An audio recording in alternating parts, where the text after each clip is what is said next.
जी question homework दिया था। जी क्या नाम था जी क्वेश्चन का? रजिस्टर में ढूंढे जी आंसर उसका। जी बड़ा ऑनलाइन स्टूडेंट्स, आवाज़ ठीक आ रही है?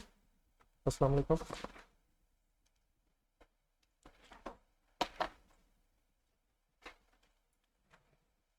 को टाइम मिला है सर?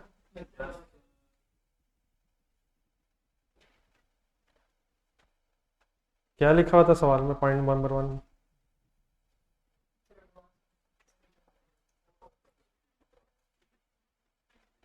पॉइंट 1 में क्या इंफॉर्मेशन थी?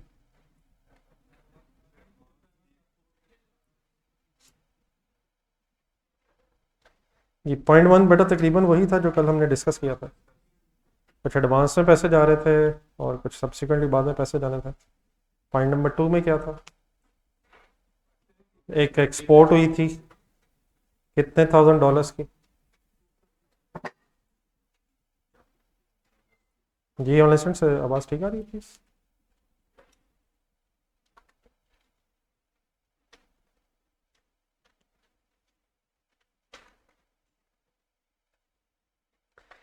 जी कल वाला क्वेश्चन निकालें जी ऑनलाइन स्टूडेंट्स आप भी। ये कॉपर लिमिटेड पॉइंट नंबर 2 में बेटा एक $40,000 की मेरा ख्याल है सेल थी।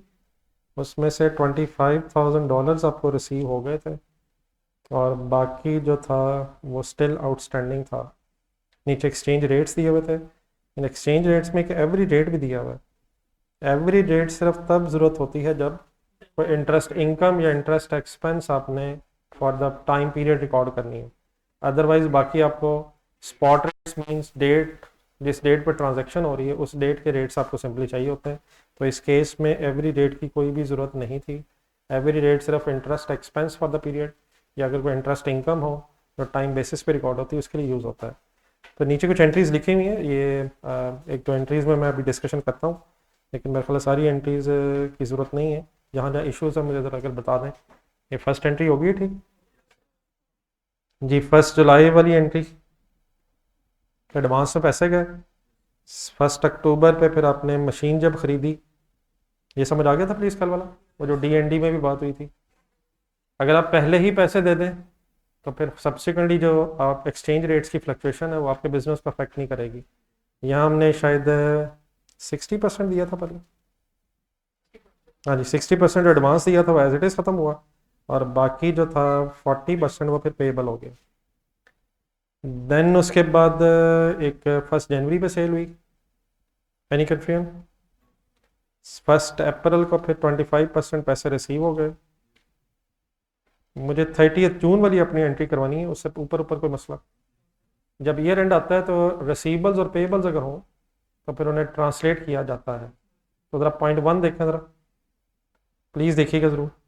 क्या पॉइंट 1 में से कुछ payable eight the end of the year 30 जून 2019 पे आउटस्टैंडिंग है?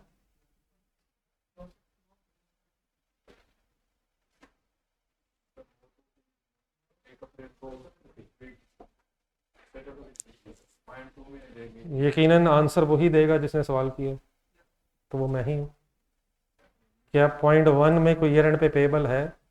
नहीं है सर, मैंने बताना था आंसर। सर आंसर तो मैंने देना। क्या ईयर एंड से पहले पहले सब कुछ पे हो गया है जो होना था? It means translation point number 1 में किसी चीज़ की नहीं है।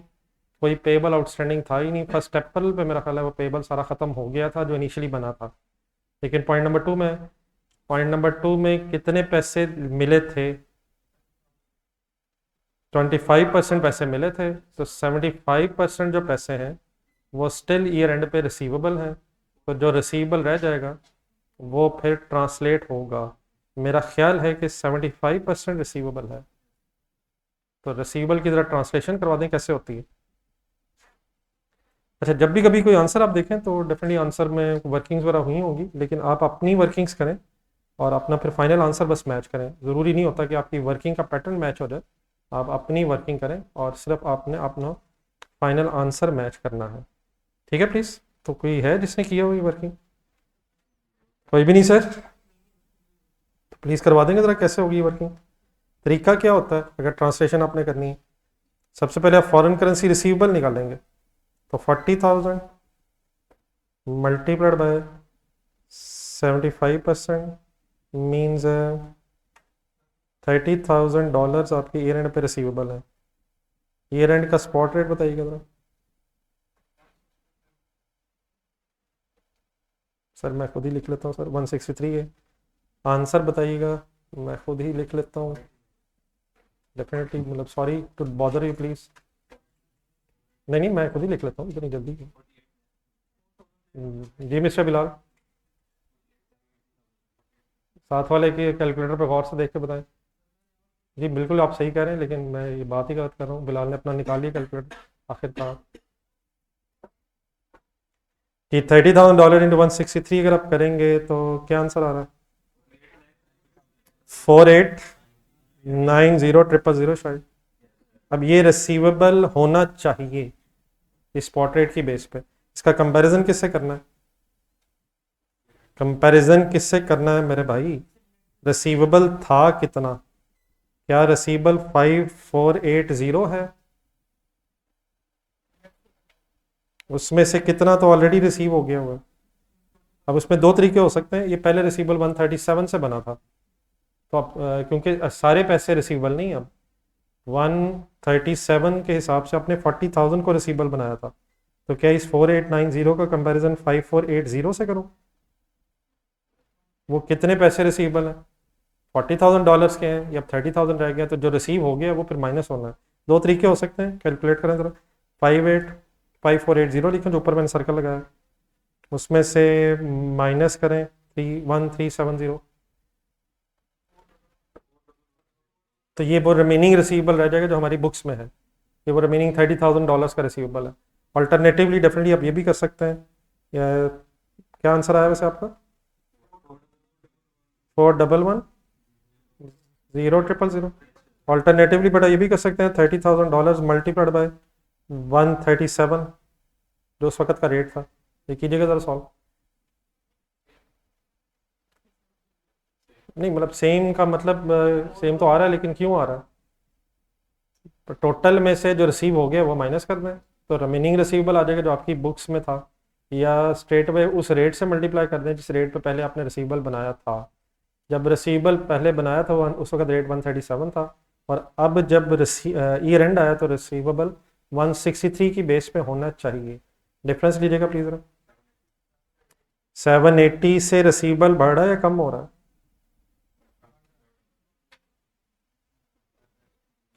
रिसीवेबल बढ़ रहा है या कम हो रहा है सर? कुछ कह नहीं सकते, साइलेंट सवाल है मेरा। कम हो रहा है सर, 48690 से 4110 हो रहा है। प्लीज कोई तो बता दे भाईजान, पहले कितने पे रिसीवेबल रिकॉर्ड हुआ हुआ था? 137 पे। कितने पे आना चाहिए? रिसीवेबल में इंक्रीज आ रहा है डिक्रीज आ रहा है? जी एंट्री बताएं। रिसीवेबल डेबिट हो जाएगा बढ़ के, और गेन हो जाएगा, लॉस हो जाएगा। ज़्यादा पैसे अब रिसीव होने हैं, तो बिजनेस के लिए बेनिफिशियल सिचुएशन है। एक्सचेंज गेन या फॉरेक्स गेन क्रेडिट हो जाएगा। जी जिन हजरात ने सॉल्व किया है, कोई और कन्फ्यूजन इसके अलावा? ये वाला पॉइंट शायद इस तरह का पहले क्वेश्चन में डिस्कस नहीं हुआ, इसलिए मैंने किया है। वरना नॉर्मली शायद ये होता था कि या तो सारे पैसे ही रिसीव हो गए हैं, और या सारे ही पैसे रिसीवेबल रह गए हैं। लेकिन इट इज़ क्वाइट पॉसिबल कि कुछ रिसीव हो गए हो और कुछ रिसीवेबल रह गया हो। ट्रांसलेशन होती कब है और होती किसकी है, ये एक दफ़ा ज़रा मेरे से दोबारा सुनना है। अगर ट्रांजैक्शन डेट और सेटलमेंट डेट के दौरान ईयर एंड आ जाए, तो फिर रिसीवेबल्स और पेबल्स जो होते हैं उनकी ट्रांसलेशन है, statement of financial position as on बन रही है। तो फॉरेन करेंसी में अगर कोई रिसीवेबल है या पेबल है, तो फिर वो क्लोजिंग रेट पे मैयर होके आपके पास फाइनल फिगर रिसीवेबल और पेबल की आ जाती है। क्या क्या ट्रांसलेट होता है? रिसीवेबल और पेबल, ये दो ही मेन वर्ड्स हैं। हाँ, लोन रिसीवेबल भी हो सकता है, लोन पेबल भी हो सकता है, interest receivable, interest payable, debtors, trade receivables, trade payables. लेकिन मेन छोटे से वर्ड अगर जहन रखिए ना, तो इंशाल्लाह एप्लीकेबल हो जाएंगे हर जगह। रिसीवेबल्स और पेबल्स ट्रांसलेट होते हैं, लेकिन ये ट्रांसलेशन का प्रॉब्लम भी तब आएगा अगर ट्रांजैक्शन डेट किसी और साल में है और सेटलमेंट डेट किसी और साल में। ये ट्रांजैक्शन डेट किसे बोल रहा हूँ मैं? सेल या परचेज की ट्रांजैक्शन। और सेटलमेंट किसे कह रहा हूँ? जिस दिन पैसे आने या जाने, अगर सेम ईयर में ट्रांजैक्शन हुई है और उसी सेम ईयर में ही सेटलमेंट हो गई है तो कोई ट्रांसलेशन का प्रॉब्लम नहीं आएगा। ईयर एंड पे ट्रांसलेशन आप तभी कर रहे होंगे अगर सेटलमेंट अभी रहती है। तो इस अगर मैं रिसीबल की बात करूं तो इसमें से 40,000 के रिसीबल में से 10,000 रिसीव हो गया था और जो रिमेनिंग रह गया था बस उसकी हमने ट्रांसलेशन कर लिया based on the spot rate at the year and. Spot rate simply means जिस दिन आप वर्किंग कर रहे हैं उस दिन के रेट को स्पॉट रेट बोलते हैं। एवरेज समझ आ गया था जो कल बात हुई थी? एवरेज मीन्स पूरे साल की बहस हो रही है और इंटरेस्ट जो है वो टाइम बेसिस पे होता है, इसलिए हमने उस केस में फिर एक एवरेज रेट को बेस बनाया था। जी, अगर कोई स्पेसिफिक प्रॉब्लम किसी और साहब का है तो वो पूछ लें काइंडली।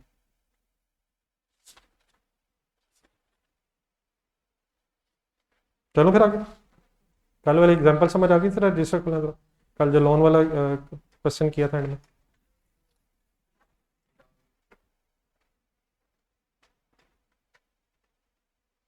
वो हो गया पेज कॉपी।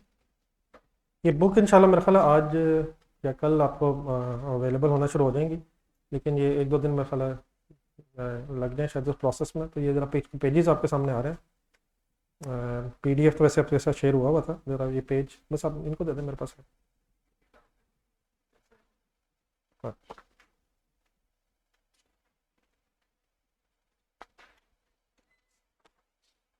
ये ज़रा डिस्ट्रीब्यूट कर लीजिएगा ज़रा पेजेस।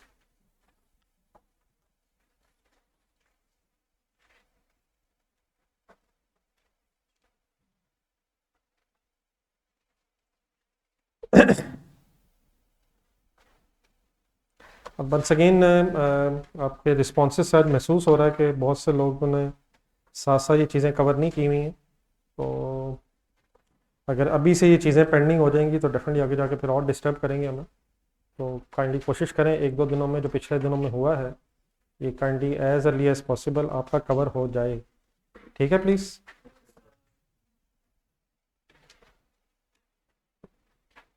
जी आ गए हैं सबके पास पेजेस? चलें कुछ थोड़ा सा ज़रा आपके पेजेस से ज़रा डिस्कस कर लेते हैं। एक एग्जांपल लिखी हुई है वहीं से शुरू करना।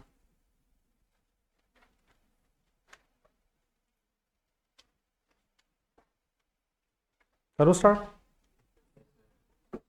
ये एग्जांपल, इसमें एक नॉन मॉनेटरी आइटम वर्ड लिखा हुआ है, ये भी मैं खुद डिस्कस करूंगा, इसको छोड़ दें।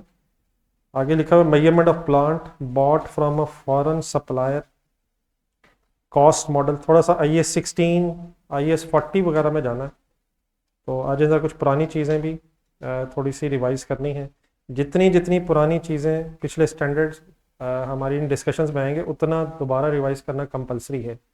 इट इज़ क्वाइट पॉसिबल कि एग्जामिनर CPR के पेपर में कुछ पुराना मसलन IS 16 IS 40 है जन इन्वेस्टमेंट प्रॉपर्टी फिर इम्पेयरमेंट, इन चीज़ों को बीच में मिक्स कर सकता है। तो आज जरा एक क्वेश्चन देखें जरा सेकंड लाइन से। On 1 January 2011 a Pakistani company bought plant from an American company for $100,000। अपने पेज से पढ़ें, पेज है आपके पास, वहीं से पढ़ रहा हूँ यार। The Pakistani company settled that debt on 31st March 2011। Different dates के आपको spot rates means specific rates दिए हुए उन दिनों के। फिगर ज़रा सिंपल सी रखी हुई है, बस जस्ट आपको कॉन्सेप्ट समझाना है। दी टेबल उसमें रेट्स के नीचे आ जाए। Plant is depreciated to a nil residual value over 5 years using straight line method. And last line recoverable amount का ज़रा वर्ड अंडरलाइन कर लें। Recoverable amount was calculated on 31st December 2012 and 3,20,000। जब भी कभी ये वर्ड रिकवरेबल अमाउंट कहीं आ जाए तो आपके जहन में क्या आएगा? तो अगर आ जाएगा इम्पेयरमेंट, क्या हमेशा इम्पेयरमेंट आती है? और अगर आती है तो करते क्या है? क्या करते हैं, क्या करते हैं? एक सेंटेंस चले इस पेज के स्टार्ट भी लिख लें तो, if carrying amount exceeds, if carrying amount exceeds recoverable amount. अब रिकवरेबल अमाउंट अभी गिवन तो है लेकिन आपको पता है ये भी कैलकुलेट होती है। रिकवरेबल अमाउंट कैसे कैलकुलेट होती है? Higher of higher of higher of higher of क्या एंड क्या? Fair value less cost to sell and value use. इन दोनों में से जो भी हायर होता है वो रिकवरेबल अमाउंट है, उसका फिर कंपैरिजन कैरिंग अमाउंट से किया जाता है। और अगर कैरिंग अमाउंट ज़्यादा है, if carrying amount exceeds recoverable amount, if carrying amount exceeds recoverable amount, then the asset is called as impaired.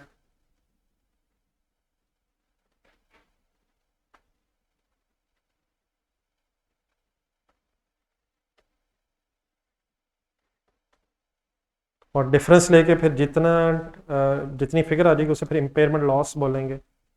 आ जाएगा जहन में? इम्पेयरमेंट लॉस की एंट्री बताए। Impairment loss debit, accumulated impairment loss credit, जिस तरह depreciation की सॉर्ट ऑफ होती है।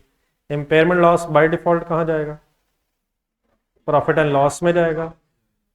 लेकिन अगर कोई रिवैल्यूड एसेट हो और उसका इम्पेयरमेंट आ जाए तो पहले इम्पेयरमेंट लॉस, फिर सरप्लस पड़ा हो तो उससे एडजस्ट होता है, और अगर बैलेंसिंग लॉस है, ज़्यादा है, तो फिर वो प्रॉफिट एंड लॉस में जाएगा। तो जितनी जितनी कम से कम कुछ बातें आ जाएंगी सामने, इतनी होपफुली आपको ये रिवाइज करनी है। क्लियर है प्लीज़? बाकी अगर कभी ज़रूरत पड़ी रिकवरेबल अमाउंट की, ये जो वर्किंग है fair value less cost to sell कैसे वर्कआउट होती है, वैल्यू यूज़, तो फिर इंशाल्लाह उसकी भी बात कर लेंगे। तो जब भी कभी अगर रिकवरेबल अमाउंट वर्ड लिखा हो तो आपने उसे कैरिंग अमाउंट, उस दिन की कैरिंग अमाउंट से कंपेयर करना है, और अगर कैरिंग अमाउंट ज़्यादा है तो फिर इम्पेयरमेंट है, और अगर ये वाइस वर्सा हो जाए, अगर कैरिंग अमाउंट कम है तो फिर कोई इम्पेयरमेंट नहीं। हाँ, अगर इम्पेयरमेंट लॉस आ जाए और सब्सिक्वेंटली इम्पेयरमेंट लॉस रिवर्स हो जाए तो वो फिर एक अलग बात है, रिवर्सल ऑफ इम्पेयरमेंट हो सकती है। लेकिन अगर फर्स्ट टाइम आप वर्किंग कर रहे हैं और कैरिंग अमाउंट जो है वो कम है, रिकवरेबल अमाउंट ज़्यादा है, तो एसेट फिर इम्पेयर्ड नहीं कहलाएगा। डिफरेंस हम तभी लेंगे अगर कैरिंग अमाउंट ज़्यादा है। ठीक है? तो इट डजंट रियली मीन्स उसे नीचे 3,20,000 दिया हुआ है, इट डजंट रियली मीन्स कि ज़रूर इम्पेयरमेंट लॉस आएगा। हम 31 दिसंबर पे जाके 2012 पे पहले कैरिंग अमाउंट देखेंगे, फिर उसका कंपैरिजन इस 320 से करेंगे। अगर कैरिंग अमाउंट ज़्यादा निकली तो फिर इम्पेयरमेंट लॉस की वर्किंग करेंगे। आज रजिस्टर खोलें, नीचे का आंसर ज़रा बना हुआ है, लेकिन आप ज़रा खुद सॉल्व करें। ज़रा एंट्रीज करनी है अपने 2 सालों की, 31 दिसंबर 11 एंड 12। साथ साथ चलेंगे तो इंशाल्लाह कोई इशू नहीं है। प्रॉब्लम तभी बनता है जब चीज़ें एक्यूमुलेट होना शुरू हो जाए और आपने साथ साथ ना पढ़ी हों। एंट्रीज अगर मांगी हो, एक हेडिंग चले बना लें, बिजनेस नेम मेरा ख्याल है सच नहीं है, पाकिस्तानी कंपनी लिखा हुआ।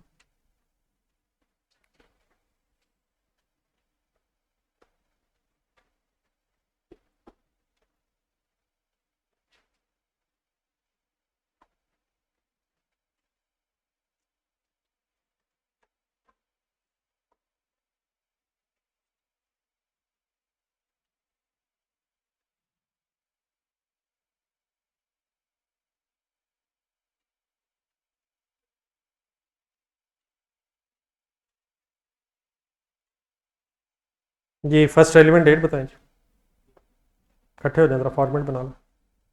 चलिए एक सेकंड बना लें, शायद कुछ लोग लिख रहे हैं।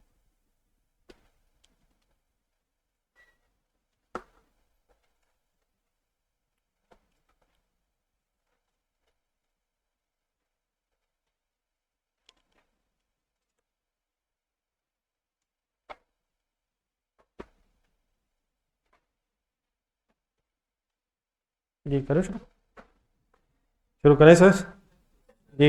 1 जनवरी 11 प्लांट खरीदा गया, एंट्री बनाए सर। प्लान डेबिट, बैंक कर लें ज़रा फॉरेन करेंसी ट्रांजैक्शन में, बारह बैंक या पेएबल क्रेडिट। ये 31 दिसंबर, सॉरी ईयर एंड, सॉरी मैंने गलत लिख दिया, 31 दिसंबर।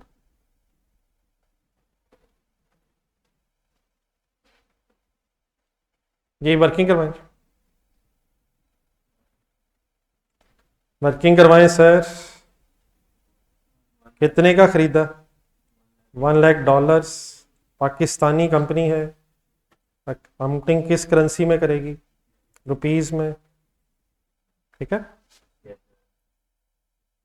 हमेशा ट्रांजैक्शंस को पहले लोकल करेंसी में कन्वर्ट किया जाता है, और पाकिस्तानी कंपनी अगर है तो रुपीज़ में वर्किंग करेंगे।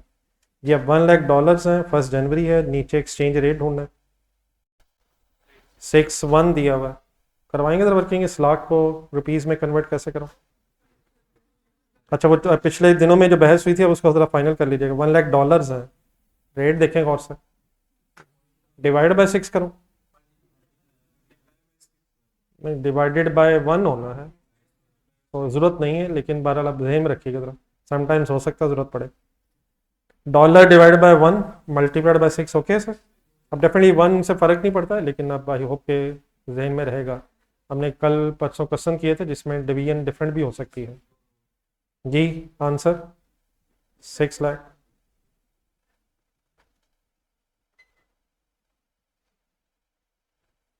Any confusion, any confusion sir? तो मेरे लाइक खिदमत सर, नेक्स्ट रेलिवेंट डेट ढूंढे प्लीज़, नेक्स्ट रेलिवेंट डेट बता दें प्लीज़ प्लीज़ सर। जी सेकंड लाइन में दिया हुआ है 31 मार्च पे लाएगा, यकीनन पूरा साल गुजरेगा, तो डेप्रिसिएशन की भी डिस्कशन है, लेकिन 31 मार्च पे ही वो पेमेंट हो रही है, ऐसे ही है। किस दिन सेटलमेंट हो रही है? 3 महीने बाद ही सेटलमेंट हो रही है। 31 मार्च का रेट ढूंढना है, 6.3 हो गया है, क्या एंट्री करूं? करवाइएगा पहले प्लीज़, बेसिक एंट्रीज ना भूल जाइएगा इस फॉरेन करेंसी ट्रांजैक्शन की बहस में। अगर पेमेंट हो रही है तो एंट्री क्या करेंगे? पेएबल डेबिट करना है, बैंक क्रेडिट करना है। हाँ अब सोचना कैसे है, एक दफ़ा दोबारा में ऐसा सोचना है।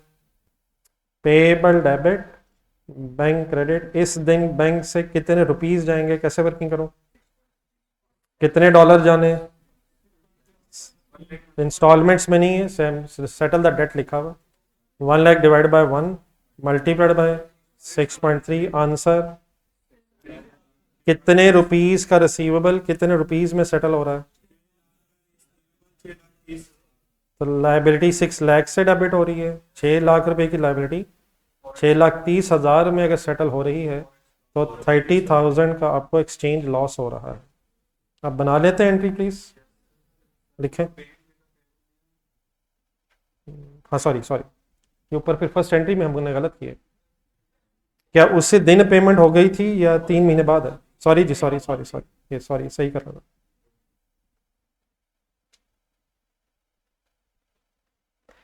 ट्रांजैक्शन डेट सॉरी 1 जनवरी है, और उसके बाद सेटलमेंट डेट 31 जनवरी है। सॉरी वो बैंक नहीं होना चाहिए जी। अभी एक्सचेंज गेन लॉस का डिसीजन सही हो जाता है सर इस तरह से। ये जो मैं सेंटेंस बोल रहा हूँ ना, कितने वाला पेबल कितने में सेटल हो रहा है, एक दफ़ा आप भी जरा सेंटेंस रिपीट कर लें। नहीं मतलब इसी तरह ज़रूरी नहीं है, लेकिन जब मैं बोलता हूँ तो आप भी ज़रा एक दफ़ा बोल के लिखा करें, तो बताएंगे कितने का पेबल था, कितने वाला पेबल। क्या ज़्यादा पैसे देने पड़े? एनी कन्फ्यूजन जी? नेक्स्ट डेट बताएं।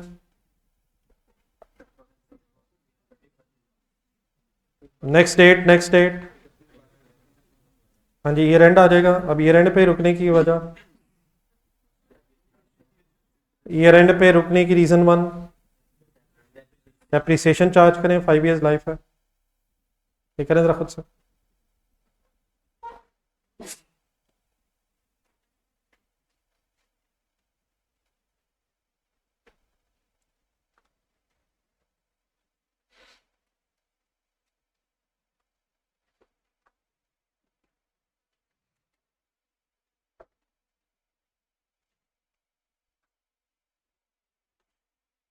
जी किस अमाउंट को डेप्रिशिएट करो? 6 लाख डिवाइडेड बाय 5, ऐसे फिर रेजिडुअल वैल्यू का जिक्र नहीं है, पूरा साल ही गुजर रहा है, 1,20,000, ठीक है।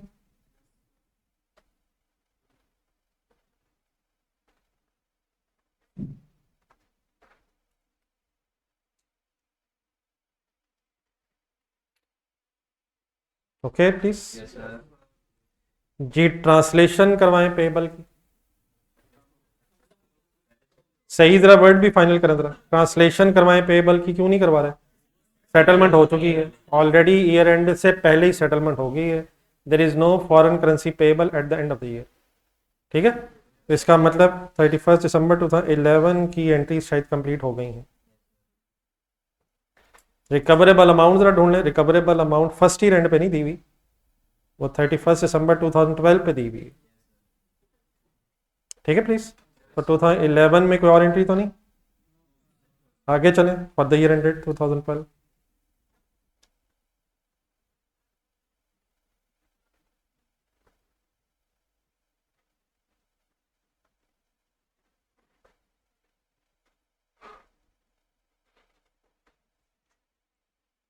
जी ज़रा इंडिविजुअली ज़रा ट्राई करें क्या करना चाहिए इस साल।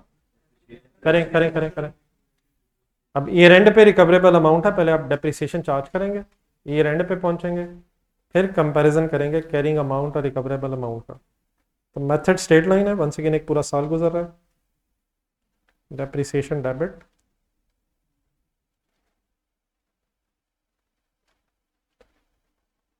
accumulated depreciation credit,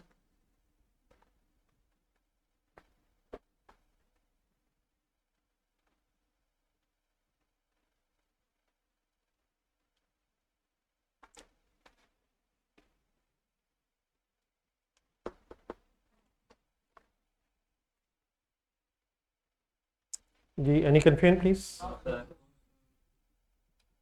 इम्पेयरमेंट वाली जरा कैलकुलेशन जरा मेरे साथ कर लें जरा, किसको किससे कंपेयर करना है, कैरिंग अमाउंट कैसे बनाऊं, कैरिंग अमाउंट कैसे बनाऊं, 6 लाख माइनस, हाँ जी 2 साल गुजर गए, एक्यूमुलेटेड अप्रिसिएशन 240 हो जाएगी, 360 है, रिकवरेबल अमाउंट गिवन है 3,20,000। जी बनता है इम्पेयरमेंट लॉस, क्यों, क्योंकि कैरिंग अमाउंट ज़्यादा है, 40,000 का डिफरेंस है।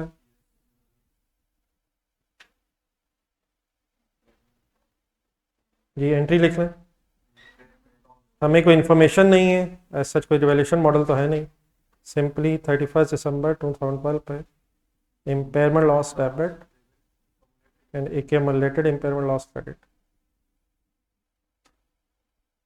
और इम्पेयरमेंट लॉस फिर प्रॉफिट एंड लॉस में ही बाय डिफ़ॉल्ट चला जाएगा।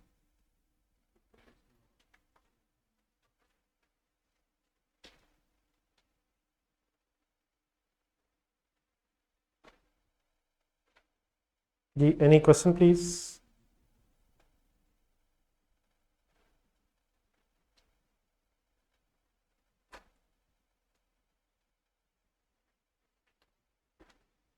जी एक चीज़ ज़रा और रिवाइज कर लें जहन में, डेफिनेटली एंट्रीज तो शायद यही होनी है, यहाँ से ऑनवर्ड्स नेक्स्ट ईयर में डिप्रिसिएशन कैसे चार्ज होगी अब, after impairment loss revised carrying amount of rupees 320,000 will be depreciated over remaining useful life of 3 years। अब डेफिनेटली नेक्स्ट ईयर में डेप्रिसिएशन चार्ज होगी, लेकिन 320,000 will be depreciated over 3 years। एक छोटा सा सेंटेंस जरा लिख लें, from next year onwards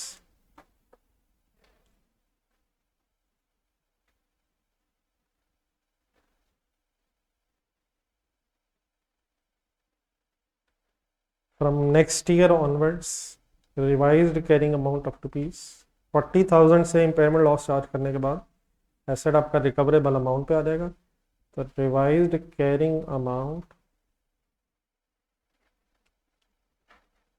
of rupees 3,20,000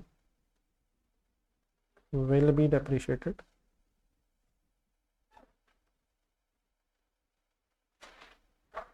over remaining useful life of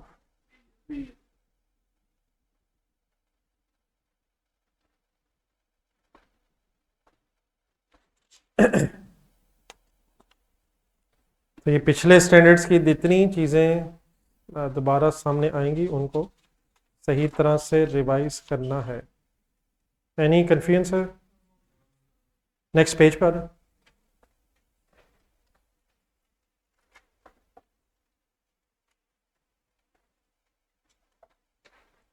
next page के स्टार्ट पे ही एक और एग्जांपल है, फर्स्ट 2 लाइंस के बाद एग्जांपल ही को बेस बना लें, तो उस एग्जांपल में फिर क्या इशू है रिजॉल्व करते हैं अभी। तो ये कॉन्सेप्ट बिल्कुल सिंपल सा है, अगर आपने अभी तक मेरे साथ वर्किंग की हो तो फॉरेन करेंसी का कॉन्सेप्ट तो बहुत ज़्यादा टफ नहीं है। हाँ ये डिफरेंट स्टैंडर्ड्स में अगर चला जाएगा तो बस उसका आइडिया होना चाहिए। करूँ स्टार्ट।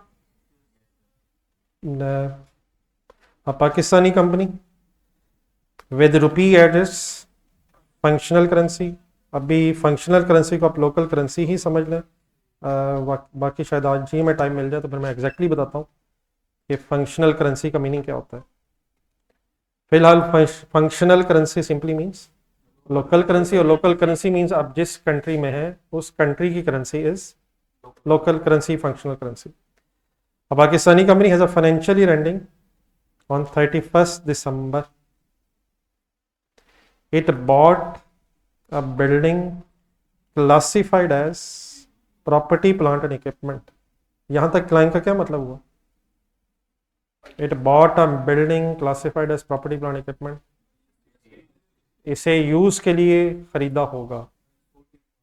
अगर प्रॉपर्टी प्लांट इक्विपमेंट इसे क्लासिफाई किया तो फिर इसे यूज करना होगा।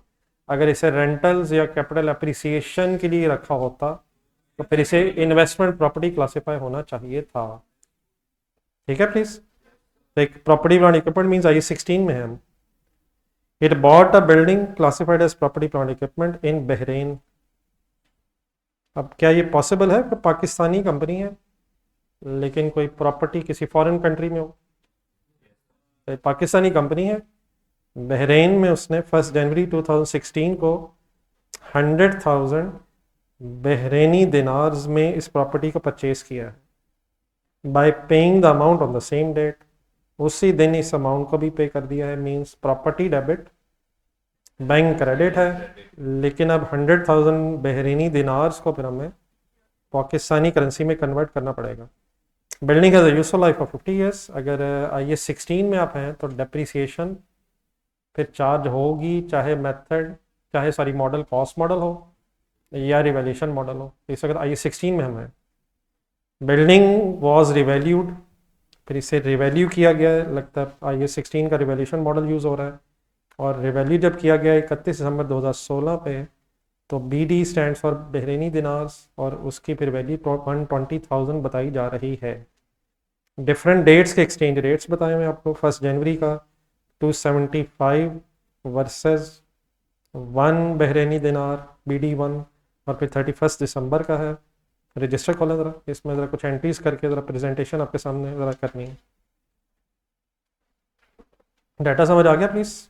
एक पाकिस्तानी कंपनी है, उसने एक फॉरेन कंट्री में एक बिल्डिंग परचेज की है जो शायद यूज़ के लिए है, इसलिए उसे IAS 16 में रखा हुआ है। और IAS 16 में फिर कॉस्ट मॉडल भी हो सकता है और रिवैल्यूएशन मॉडल भी हो सकता है।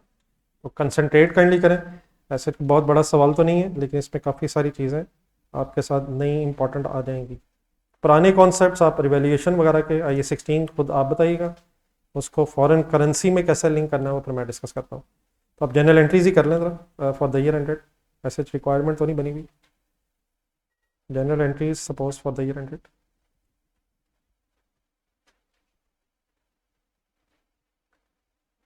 Hmm, 31st December 16।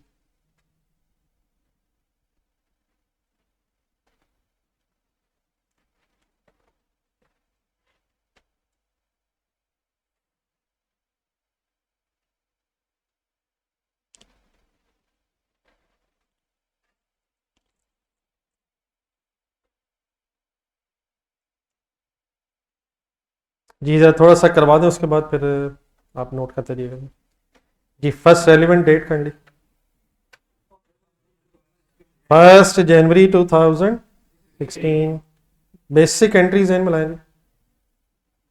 Building debit, bank credit. Building के साथ ब्रैकेट में जस्ट लिख लेते हैं अपने कॉन्टेक्स्ट के लिए, प्रॉपर्टी प्लांट इक्विपमेंट के तौर पे, और बैंक क्रेडिट।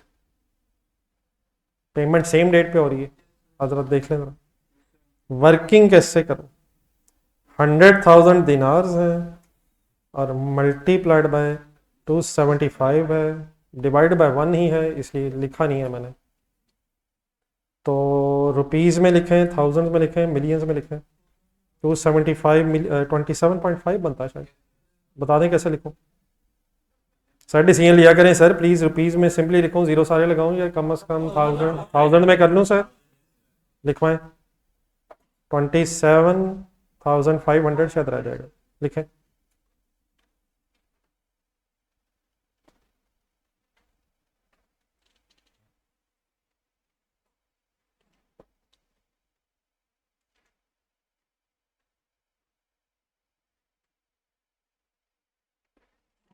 तो सिंपली मैंने उस दिन का रेट यूज़ किया है इनिशियली, जिस रेट दिन पे आपकी ट्रांजैक्शन थी, जिस दिन की ट्रांजैक्शन है उस दिन का एक्सचेंज रेट यूज़ हो गया है।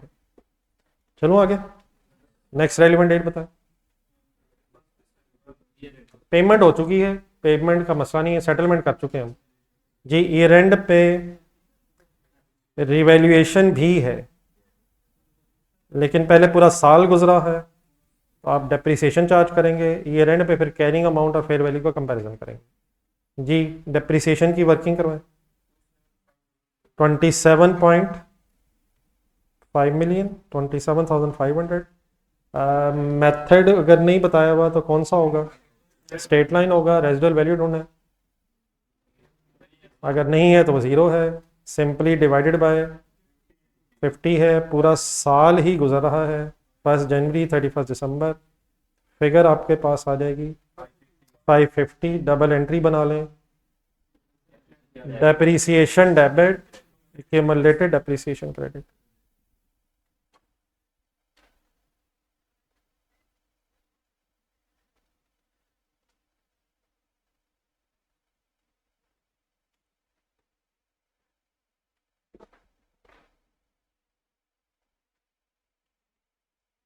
जी बेटा क्लियर है सर? जी बस, या कुछ रह गया? सेम डेट दोबारा लिख लें और एक एंट्री के लिए ज़रा जगह छोड़ दें, थोड़ी सी वर्किंग नीचे करके ज़रा एंट्री के लिए स्पेस रख के ज़रा वर्किंग कर लें। अब ये वाली वर्किंग ज़रा थोड़ी सी मेरे साथ देख के ज़रा फाइनल कर लें। क्या करते हैं रिवॉल्यूशन डेट पे? कैरिंग अमाउंट को फेयर वैल्यू से आप कंपेयर करें। नहीं बेटा वर्ड ज़रा सही कर लें, अब इम्पेयरमेंट नहीं, रिवैल्यूएशन होने लगी, रिवैल्यूड हो रहा है। कैरिंग अमाउंट और फेयर वैल्यू शायद जी। कैरिंग अमाउंट बनवाएं, प्लीज़ बनवाएं sir. 47 sorry 27500 minus 550 is equal to 26950। अब कंसंट्रेशन प्लीज़, एक मिनट जहाँ भी रुक जाए। क्वेश्चन देखें, क्वेश्चन में कोई फेयर वैल्यू बताई हुई है, कोई रिवैल्यूड अमाउंट बताई हुई है। अब रिवैल्यूड अमाउंट बेटा 120 BD मीन्स बहरीन दिनार बताई हुई है। अब डेफिनेटली ये प्रॉपर्टी बहरीन में अगर है तो इसकी मार्केट वैल्यूज फॉरेन करेंसी में ही होंगी, लेकिन हमारी अकाउंटिंग रुपीज़ में। तो क्या मैं 26,950 द थाउजेंड्स में 26.95 मिलियन रुपीज़ की अमाउंट है, इसे एज इट इज़ 120,000 दिनार से कंपेयर कर दूं? मुझे पहले इस फेयर वैल्यू को भी लोकल करेंसी में कन्वर्ट करना पड़ेगा और देन फिर मैं कंपैरिजन करूंगा।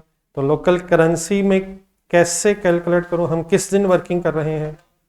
तो 120 मल्टीप्लाइड बाय ढूंढे ढूंढे ढूंढे, तो सिंपली जिस दिन रिवैल्यूएशन हो रही है उस दिन आपने फेयर वैल्यू को उस दिन के रिस्पेक्टिव एक्सचेंज रेट से मल्टीप्लाई करके फेयर वैल्यू को रुपीज़ में कन्वर्ट कर लेना है। ठीक है प्लीज़? तो ये मैं किस दिन का रेट लूँगा? 31 दिसंबर का क्यों लूँगा? क्योंकि 31 दिसंबर की ये फेयर वैल्यू है, तो मल्टीप्लाइड बाय 290 करके मेरे सामने रुपीज़ में फेयर वैल्यू आ जाएगी। क्या रिवैल्यूएशन, प्लीज़ रुक जाए, एक दो बातें सोच लें ज़रा, क्या रिवैल्यूएशन हर साल के एंड में ही होती है? सबसे पहले हर साल भी ज़रूरी नहीं है, एक से ज़्यादा साल भी हो सकते हैं, एंड में भी ज़रूरी नहीं है, ये शुरू में भी, मिड में भी, वगैरह वगैरह डिफरेंट सिनेरियोज हो सकते हैं। जिस दिन आप रिवैल्यूएशन कर रहे हैं उस दिन की फॉरेन करेंसी फेयर वैल्यू लें और उसको उस दिन के रिस्पेक्टिव रेट से मल्टीप्लाई कर दें। लाइक फॉर एग्जांपल अगर कहीं mid of the year revaluation हो रही होती तो फिर definitely mid of the year पे जो एक्सचेंज रेट होता है वो हम यूज़ कर रहे होते। मैंने ईयर एंड का इसलिए यूज़ किया है क्योंकि ये ईयर एंड की हमें फेयर वैल्यू बताई गई है। तो जिस दिन आपने फेयर वैल्यू को रुपीज़ में कन्वर्ट करना है for the purpose of revaluation, उस दिन के एक्सचेंज रेट से मल्टीप्लाई करना है, उस दिन के रेट से मतलब, और उसी दिन का जो रेट होता है वही स्पॉट रेट कहलाता है। एनी कन्फ्यूजन प्लीज आंसर बताइएगा। 34.8 मिलियन, 34,800। डिफरेंस लें 7850 है मेरा ख्याल। What is 7850? सरप्लस बन रहा है। आ जाए यहाँ तक जरा एक वर्किंग लिख लें। क्या फेयर वैल्यू ज़्यादा है? फेयर वैल्यू ज़्यादा है सर, तो एक कैरिंग अमाउंट से इसलिए सरप्लस है, अदरवाइज डेफिनेटली लॉस ही होता। ये वर्किंग लिख लें, फिर मैं ज़रा एंट्रीज भी आपको ज़रा याद करा दूं, बल्कि आप ही मुझे याद कराइएगा। Every other concept of entry remain same, मतलब हम सिर्फ ये सोच रहे हैं कि फॉरेन करेंसी को अपनी लोकल करेंसी में कन्वर्ट कैसे करना है। तो अगर किसी फॉरेन कंट्री में आपका एसेट है IAS 16 में और रिवैल्यूएशन मॉडल है, तो डेट ऑफ रिवैल्यूएशन पे आपने फेयर वैल्यू को अपनी फंक्शनल करेंसी में कन्वर्ट करके वर्किंग करनी है। जी मैंने कोई नई बात प्लीज़ की हो? जी आप एंट्री करवानी है आपने, लेकिन एक चीज़ भूलनी नहीं है, जिस दिन रिवैल्यूएशन हो रही होती है डेफिनेटली अब सरप्लस रिकॉर्ड होना है, लेकिन एक और चीज़ भी उस दिन होती है, डेट ऑफ रिवैल्यूएशन पे एलिमिनेशन याद आ जाएगी प्लीज़। किस एंट्री की बात कर रहा हूँ? Accumulated appreciation debit, building credit. इस एंट्री से हमारी बिल्डिंग पहले WDV पे आ जाएगी, याद आ रहा है? कितने से एंट्री होती है? 550 का मतलब जितनी एक्यूमुलेटेड एप्रिसिएशन एक्यूमुलेट हुई हो, इकट्ठी हुई हो, क्योंकि एक ही साल गुजरा था अभी, तो उसी की बेस पे एंट्री हो गई है। Any confusion? एक किस दिन एंट्री होती है? Date of revaluation. अब इस केस में ईयर एंड पे क्योंकि काम हो रहा है इसलिए एंड पे है, वरना ये जिस डेट पे रिवैल्यूएशन है और जितने अरसे की क्यूमुलेटेड है उस अमाउंट की बेस पे होगी। एक ही साल गुजरा था इसलिए फिगर सेम नजर आ रही है आपको। अब आ जाए जरा सरप्लस कैसे रिकॉर्ड करो। बिल्डिंग डेबिट है, बढ़ी है बिल्डिंग, कितने से? 7850। और second effect revaluation surplus credit है, लेकिन अगर थोड़ा सा FA1 का नॉलेज जहन में लाया जा सके, एक और चीज़ अगर रिवाइज कर लें, हाँ जी, एक OCI कहीं बड़ी याद आ जाएगा, प्रॉफिट एंड लॉस स्टेटमेंट के एंड पे, स्टेटमेंट ऑफ कम्प्रिहेंसिव इनकम के एंड पे, when ever there is a, नहीं अभी शायद अभी भी अगर सरप्लस डेबिट या क्रेडिट हो रहा है other than the entry of transfer of surplus, तो प्रेजेंटेशन में स्टेटमेंट ऑफ कम्प्रिहेंसिव इनकम के एंड में ये फिगर भी अपीयर होती है, ही अपीयर होती है, भी अपीयर होती है। ये जस्ट टू रिकॉल, एक second, statement of comprehensive income जहन में लाएं, SOCI कहाँ से शुरू होगी? प्लीज कहाँ से शुरू होगी sir? Profit and loss statement की बात कर रहा हूँ यार, तो सेल से शुरू होगी, कॉस्ट ऑफ सेल वगैरह वगैरह वगैरह वगैरह, वो सब कुछ नहीं लिख रहा मैं। कहाँ एंड होगी? प्रॉफिट आफ्टर टैक्स पे। प्रॉफिट आफ्टर टैक्स मेरा ख्याल है पता होगा यार। अब ये जो हिस्सा होता है स्टेटमेंट ऑफ कम्प्रिहेंसिव इनकम के, असल में दो पार्ट्स हैं। Statement of comprehensive income has two parts. Number 1 सेल से लेके प्रॉफिट आफ्टर टैक्स तक, ये है स्टेटमेंट ऑफ प्रॉफिट और लॉस, स्टेटमेंट ऑफ प्रॉफिट और लॉस। इसके बाद फिर एक अदर कम्प्रिहेंसिव इनकम की हेडिंग होती है, statement of other comprehensive income.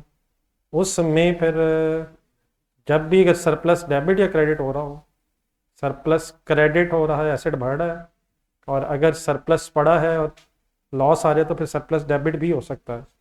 एक सरप्लस ट्रांसफर की भी एंट्री है, वो तो statement of changes in equity में सिर्फ होती है। मैं अकेला तो नहीं कहीं लगा हुआ, लगा तो हुआ हूँ वैसे, लेकिन प्रेजेंटेशन में होपफुली फाइनल अकाउंट्स के क्वेश्चंस में आपने इस तरह से प्रेजेंटेशन भी सीखी होगी। तो रिवैल्यूएशन सरप्लस OCI में भी प्रेजेंट होके, हमारे इस केस में 7850 भी प्रेजेंट होके फिर statement of changes in equity में जाता है। यहाँ तक अगर याद आ गया तो मैं अभी ज़्यादा डिटेल में नहीं जा रहा, ज़रूरत तो पड़नी है, तो फिर कभी इंशाल्लाह डिस्कस करूँगा। कुछ OCI कम से कम याद आ गया। अब मैंने ये बात इसलिए की है क्योंकि हो सकता है कुछ लोगों ने ये एंट्री सिंपली इस तरह भी पढ़ी हो, building debit and OCI credit, अगर कोई है ऐसा तो। लेकिन अगर ऐसा नहीं भी है, सरप्लस क्रेडिट के साथ कम से कम ब्रैकेट में लिख लें। ये तो ठीक है प्लीज़? एनी कन्फ्यूजन जी प्लीज़? अगर किसी ने किसी और तरीके से पहले कभी पढ़ा सुना हुआ है तो प्लीज़ मेरे से डिस्कस कर लें, कोई कन्फ्यूजन नहीं रहनी चाहिए। सोच लें, मैं रुक रहा हूँ। वैसे सरप्लस पहले वर्ड सुना हुआ? चलो बस इतना ही ठीक है जी। Any other confusion? जी जी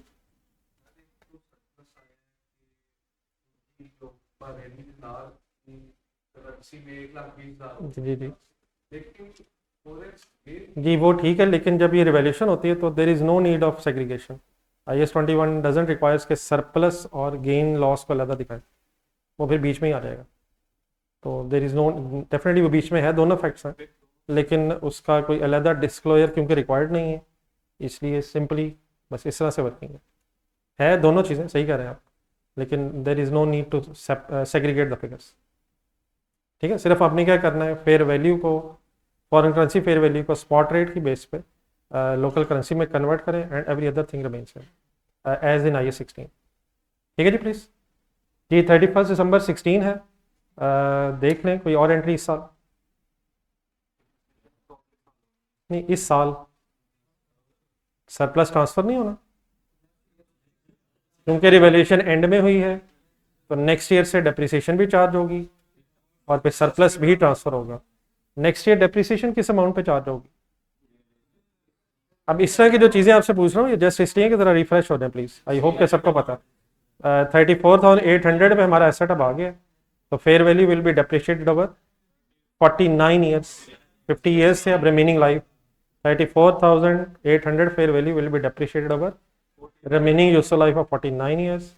और उसी वक्त फिर नेक्स्ट ईयर में डेफिनेटली सरप्लस भी रिटेन्ड अर्निंग्स में एनुअली ट्रांसफ़र होता है, अगर क्वेश्चन में इंफॉर्मेशन अवेलेबल ना हो। बाय डिफ़ॉल्ट एनुअल ट्रांसफ़र ही है, अनलेस क्वेश्चन में कह दिया जाए कि सरप्लस सारा डिस्पोजल पे ट्रांसफ़र करें, वरना ईयर वाइज ही ट्रांसफ़र होता है।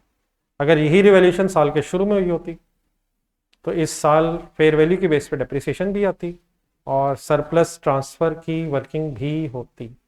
Any confusion please? लिख लें इसे या ओके है, जहन में है? चलो फिर आगे।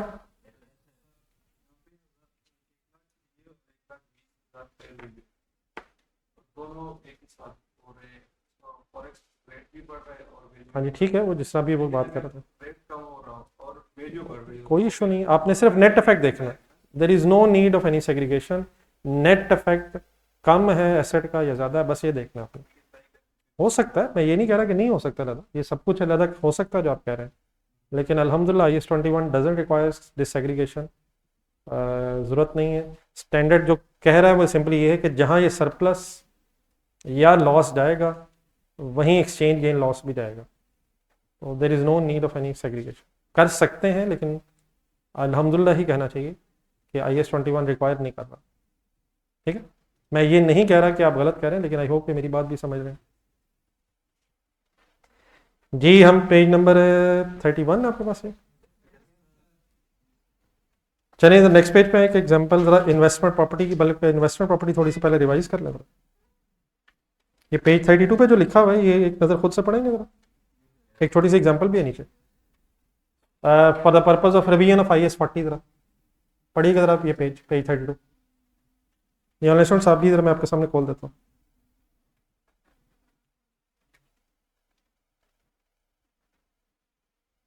वैसे मैं बहुत ज़रा स्क्वीज सा हो जाएगा, पहले आप यहाँ तक पढ़ लें फिर पढ़ना, थोड़ा सा नीचे कर देता हूँ।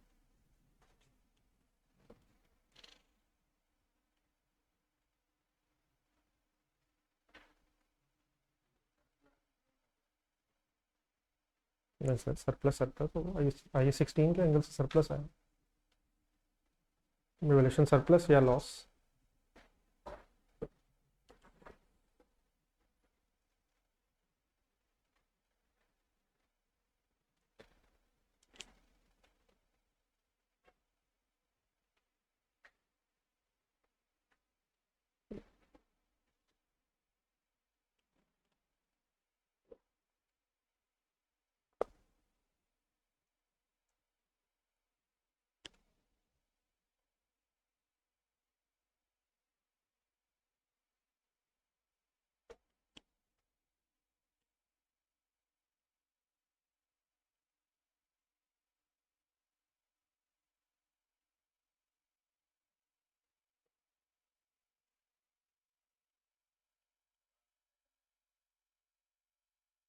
सेटलमेंट तो पहले भी नहीं होगी।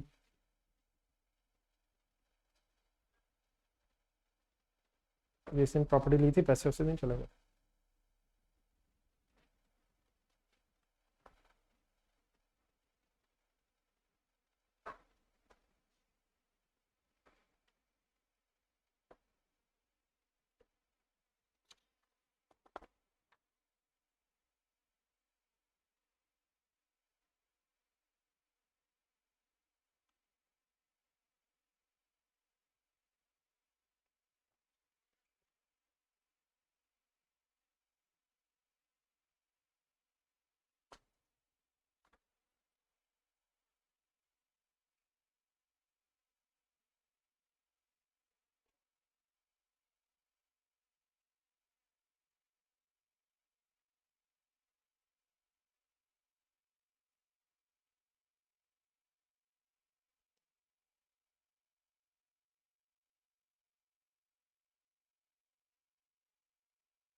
जी ऑनलाइन स्टूडेंट्स जब पढ़ लेंगे तो बताइए।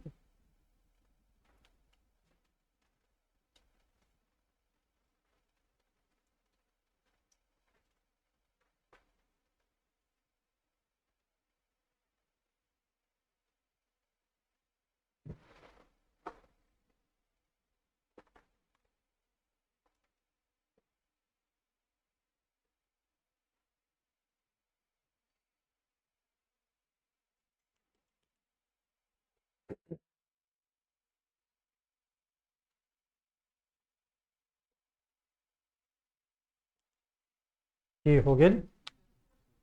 कोई डिफरेंस है IAS 16 और IAS 40 में? IAS 16 के कॉस्ट मॉडल और IAS 40 के कॉस्ट मॉडल में कोई डिफरेंस है? यस सर, एक छोटा सा है। IAS 16 के कॉस्ट मॉडल में फेयर वैल्यू का डिस्क्लोजर कंपलसरी नहीं है, लेकिन अगर IAS 40 का कॉस्ट मॉडल है तो डेफिनेटली फेयर वैल्यू की बेस पे अकाउंटिंग तो नहीं करनी है, लेकिन फेयर वैल्यू का डिस्क्लोजर कंपलसरी देना होता है। शायद एग्जांपल के बिल्कुल एंड में दिया हुआ है 1.3 मिलियन, शायद जो फेयर वैल्यू है विल ओनली बी डिस्क्लोज्ड अगर कॉस्ट मॉडल है। सर ठीक है sir, cost model of IAS 16 में फेयर वैल्यू का डिस्क्लोजर देना ऑप्शनल है, कंपलसरी नहीं है। लेकिन अगर IAS 40 है तो ठीक है, cost minus accumulated appreciation impairment वो तो सब कुछ एज इट इज़ है, लेकिन फेयर वैल्यू का डिस्क्लोजर देना कंपलसरी है 16 में या 40 में? IAS 40 में। इस तरह कंपेयर करें ज़रा IAS 16 का रिवैल्यूएशन मॉडल और IAS 40 का फेयर वैल्यू मॉडल, इसमें कोई डिफरेंस है?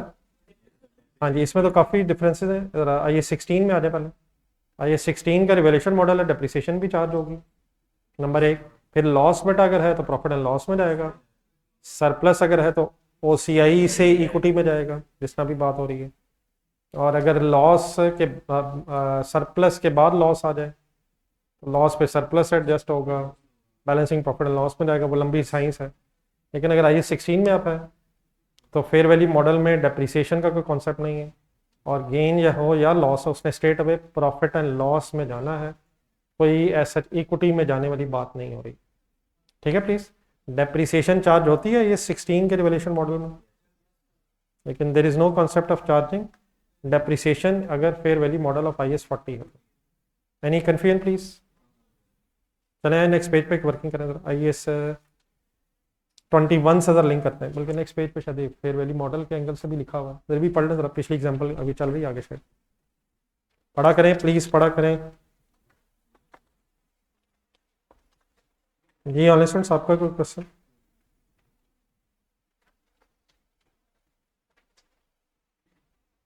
जी चलो, आपके ये वर्ड्स पूरे सही नहीं है। इन्वेस्टमेंट प्रॉपर्टी का गेन हो या लॉस हो, ये प्रॉफिट लॉस में जाएगा। और अगर IAS 16 है तो लॉस प्रॉफिट एंड लॉस में ही जाता है। अगर कोई सरप्लस है तो वो फिर OCI अदर कम्प्रिहेंसिव इनकम से चेंजेस इन इक्विटी में। ठीक है, तो एग्जैक्टली शायद ये कहना कि गेन लॉस दोनों उसी में जाते हैं, ये IAS 16 में शायद कहना सही नहीं है। लॉस अगर फर्स्ट टाइम है तो फिर प्रॉफिट एंड लॉस में ही जाएगा। ठीक है, तो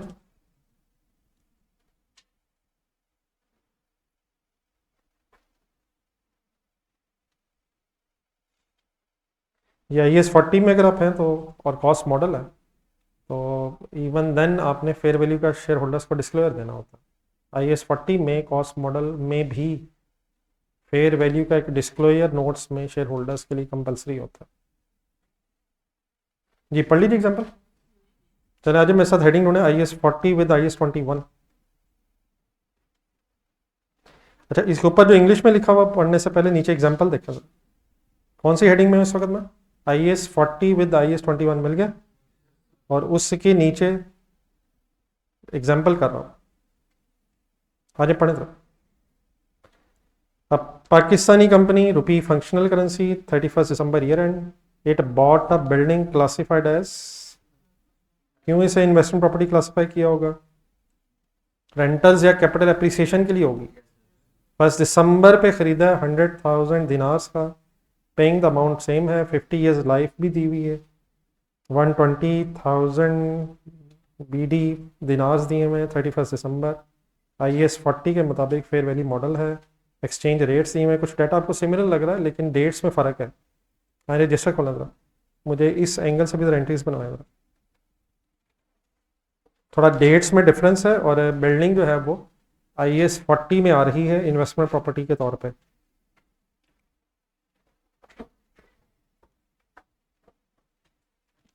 तो general entries for the year ended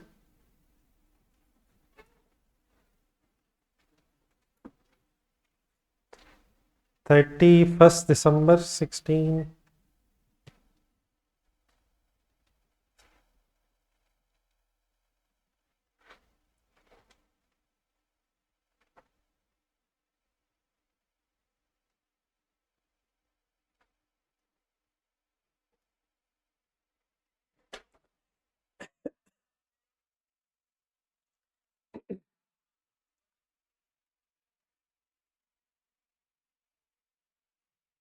ये करें स्टार्ट।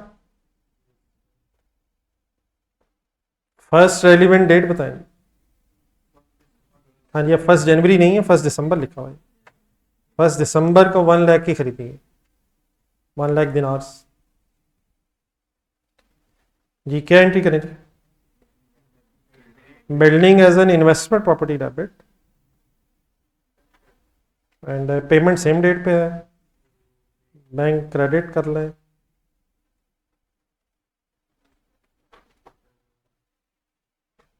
100,000 एक्सचेंज रेट ढूंढे 1 दिसंबर का। हाँ जी वही है, डिवाइड बाय 1 है, इंटू 275 है, 27,500 तो एज इट इज़ यहाँ तक हो जाएगा।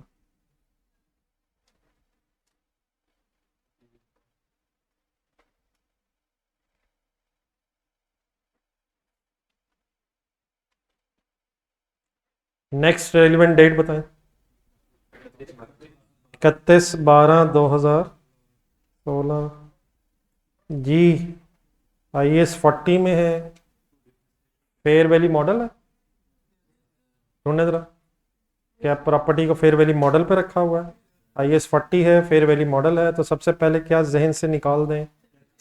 वैसे एक महीना गुजरा नहीं है, 1 महीना गुजरा है, लेकिन IAS 40 है, फेयर वैल्यू मॉडल है, डेप्रिसिएशन बहस से निकल जाएगी।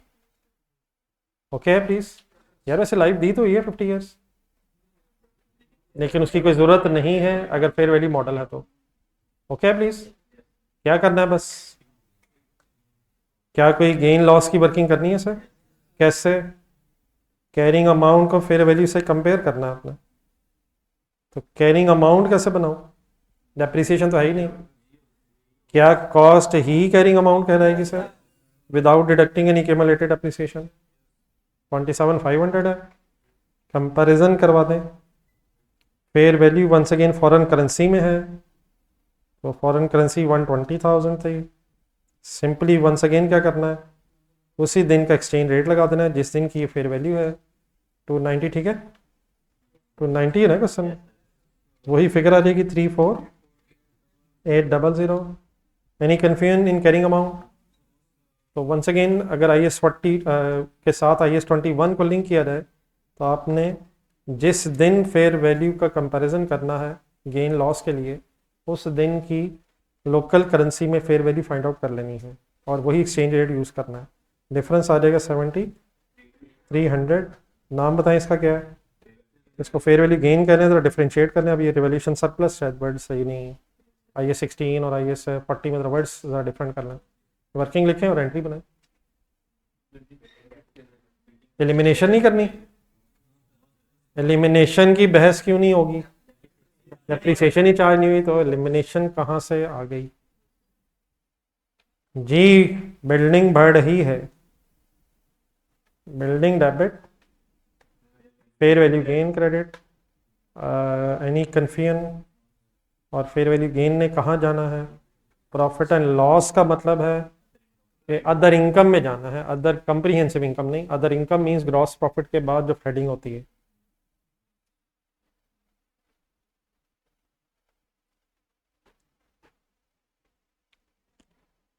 Any confusion sir? कोई नई बात सवाए इस फेयर वैल्यू की कन्वर्जन के? सही समझ आ रहा है प्लीज? वंस अगेन मिक्स है बीच में, फेयर वैल्यू के अंदर ही जो गेन लॉस का फैक्टर वो भी है, there is no need of segregation. Foreign exchange gain या लॉस जो है ट्रांसलेशन किन चीज़ों की होती है? Payable receivable. अभी वो मॉनेटरी नॉन मॉनेटरी में जान के नहीं बड़ बोल रहा, पेएबल रिसीवेबल से इंशाल्लाह हमारा काम चल जाएगा। कोई है पेएबल या रिसीवेबल एंड में? वो पेमेंट होगी भी है, तो ईयर एंड पे किसी ट्रांसलेशन की ज़रूरत नहीं है। तो अगर रिवैल्यूएशन मॉडल है IAS 16 का या IAS 40 का फेयर वैल्यू मॉडल है, तो there is no need of any segregation कि इसमें एक्सचेंज गेन लॉस की वजह से कितना चेंज है और फेयर वैल्यू के चेंज की वजह से कितना चेंज है। जितना भी है उसका नेट इफेक्ट इसके अंदर आ रहा है। जहाँ गेन लॉस जाएगा, रिवैल्यूएशन गेन लॉस जहाँ जाएगा वहीं पे एक्सचेंज गेन लॉस भी चला जाएगा। तो ऐसा कोई सेग्रीगेशन की ज़रूरत नहीं है, ठीक है, ना IAS 16 के एंगल से और ना ही IAS 40 में, ठीक है। एनी अदर क्वेश्चन जी? इस एंट्री के बाद हमारी बिल्डिंग कितने पे आ जाएगी? नहीं यार 73 पे ही आएगी सर, सामने लिखा हुआ सर 34,800 पे आ जाएगी और नेक्स्ट ईयर से फिर 34,800 अप्रिशिएट होगा। इसकी बहस नहीं है, 34,800 ही फाइनली हमारी कैरिंग अमाउंट बन गई है। कभी दोबारा अगर कंपैरिजन होगा तो 34,800 का रिवाइज्ड फेयर वैल्यू से कंपैरिजन होके दोबारा कोई फेयर वैल्यू गेन लॉस आ सकता है, ठीक है please. Any confusion with respect to करिए अगर IAS 16 या IAS 40 IAS 21 के साथ मिक्स हो जाए? एक वर्क फर्स्ट क्वेश्चन निकालें जो भी क्लास के स्टार्ट में भी किया था, पेज 30 पे तरह। और अब मेरे वर्ड जरा गौर से सुनने प्लीज थोड़ा सा। ये जब प्लांट वाला क्वेश्चन किया था पेज 30 पे, जी ऑनलाइन स्टूडेंट्स आपका तो नहीं कोई क्वेश्चन इससे पहले कि मैं कोई बात करूं?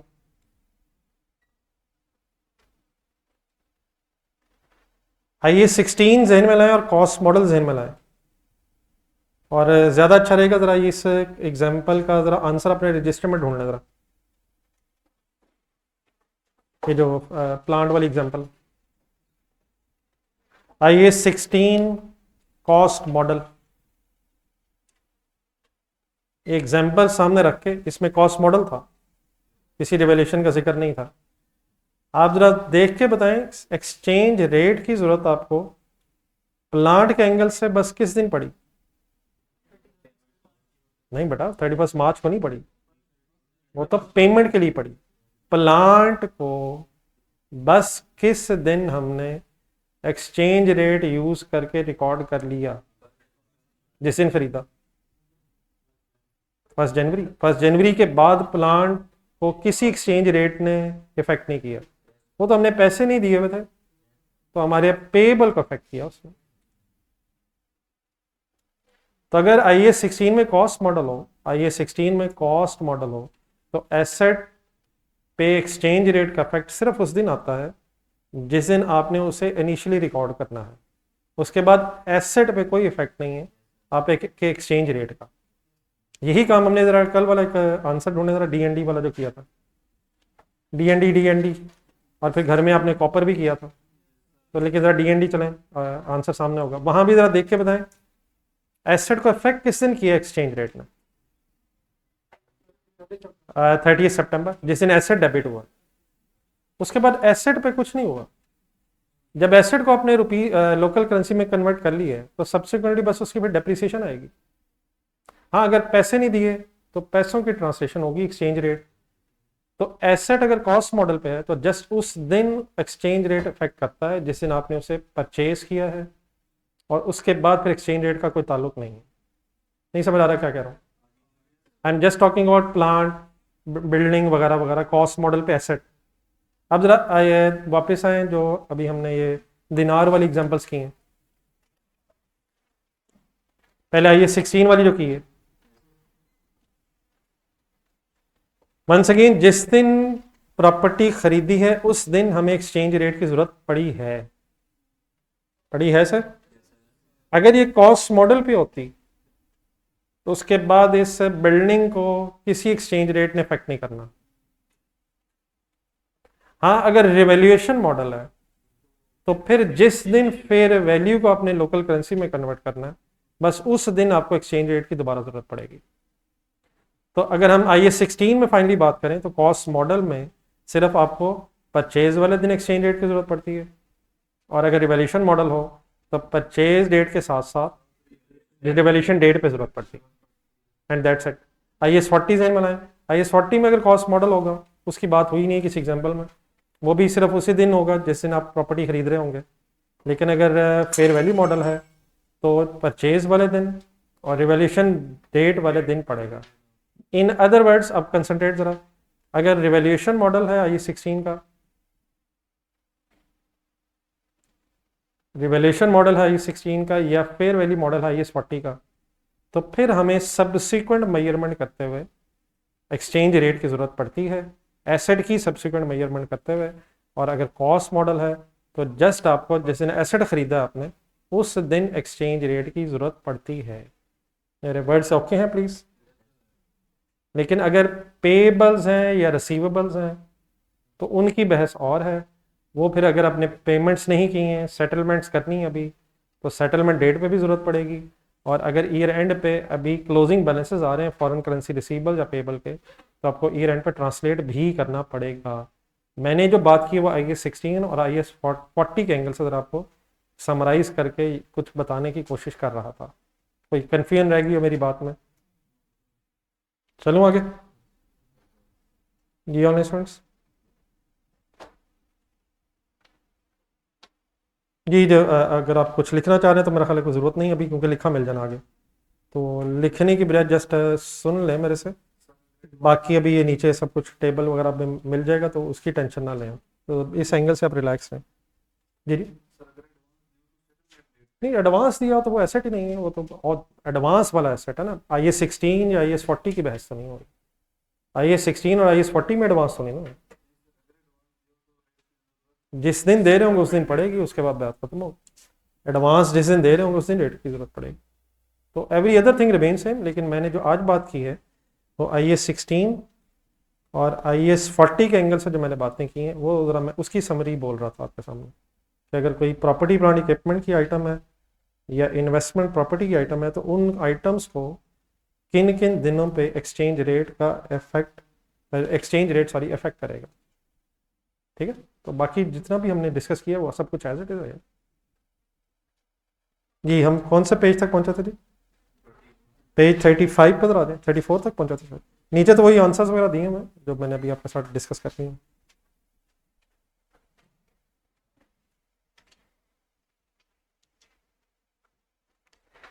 जी अब कुछ ज़रा थ्योरेटिकली कुछ टर्म्स आ रही हैं कुछ दिनों से, उन ज़रा टर्म्स को ज़रा कुछ फाइनल कर लें। सबसे पहले ऊपर एक टेबल देखें, पेन हाथ में रख लें, छोटी छोटी कुछ चीज़ें ज़रा डिफ्रेंशिएट कर लीजिएगा। सबसे पहले एक वर्ड लिखा हुआ एक्सचेंज रेट। तो एक्सचेंज रेट किसे कहते हैं? Rate of exchange between two currencies. For example आजकल डॉलर कितने रुपयों का है? तकरीबन मेरा 280 समथिंग, जस्ट अज्यूम 280 पर US डॉलर। ये क्या है जो मैंने आपके सामने लिखा है? एक्सचेंज रेट है। इसको किस में एक्सचेंज करने का रेट है?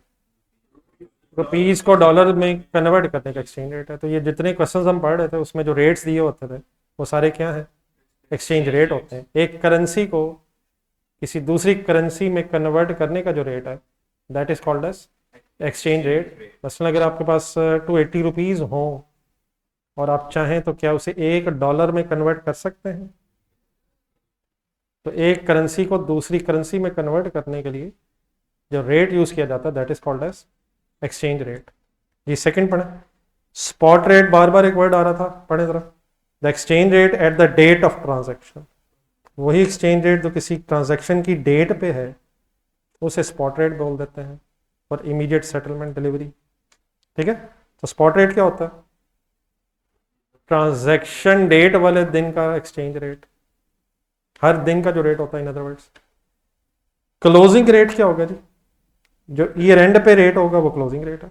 जो ईयर एंड पे स्पॉट रेट है, कह सकता हूँ ईयर एंड पे जो स्पॉट रेट है, ट्रांसलेशन आप किस पे कर रहे होंगे? क्लोजिंग रेट पे, ईयर एंड के रेट पे। ये क्लियर नहीं हो रहा क्या कह रहा हूँ? समझ आ रही बात? वही चीज़ बार बार डिफरेंट तरीकों से लिखी हुई है। एक्सचेंज डिफरेंस आप बताएं क्या होगा पढ़े बगैर?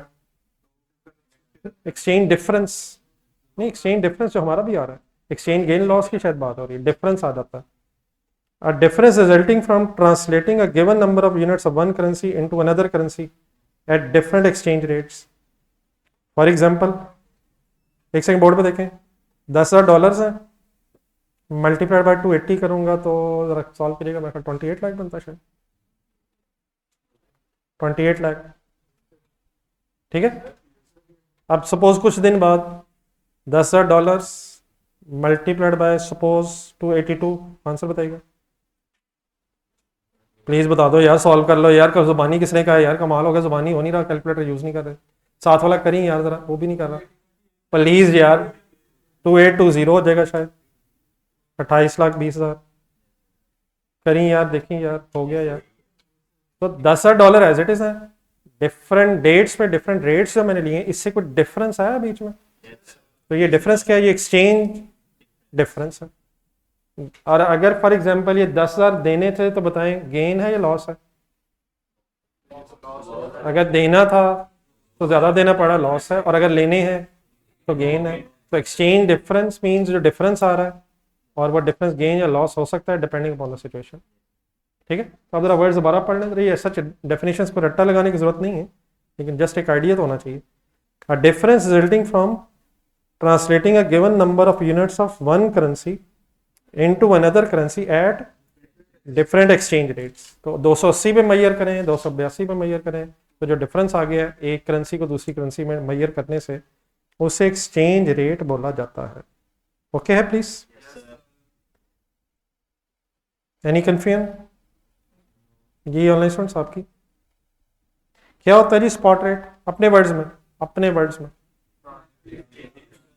जिस दिन ट्रांजैक्शन हो रही है उस दिन के रेट को स्पॉट रेट बोलते हैं। क्लोजिंग रेट किसे कहते हैं?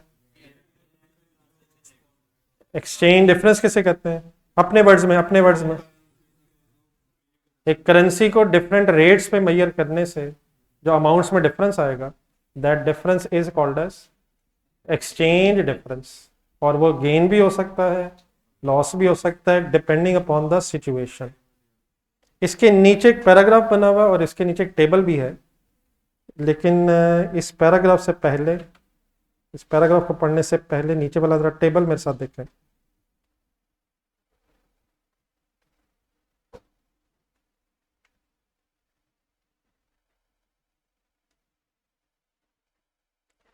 जहां लिखा हुआ है बेस्ड ऑन दीज कोट्स एक लिखा हुआ है।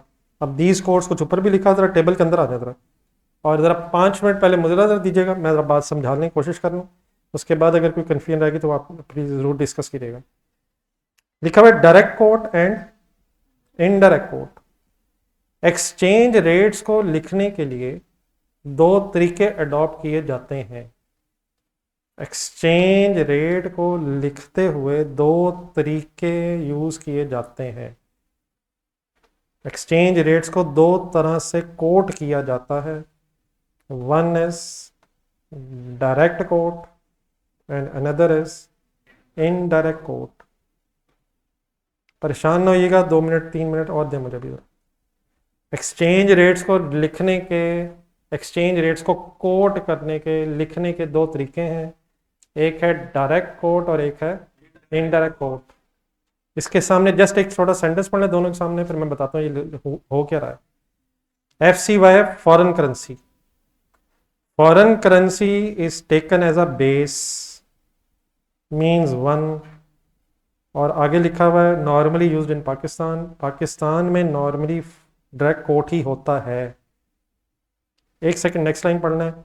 LCY stands for local currency taken as base means one. Normally Pakistan में डायरेक्ट कोट ही यूज होता है, और लेकिन इनडायरेक्ट कोट से भी आप क्वेश्चन सॉल्व कर चुके हैं। रिलैक्स होके अब जरा बोर्ड पे देखें जरा।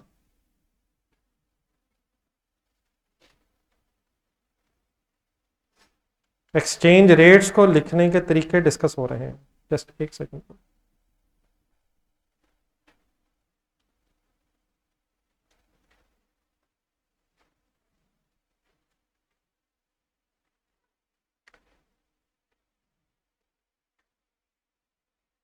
जी काइंडली आप बोर्ड पे ज़रा देखिएगा, डेफिनेटली इस वक्त आपके पास बुक्स भी नहीं है लेकिन हमने वर्किंग की हुई है, मैं दिखाता हूँ।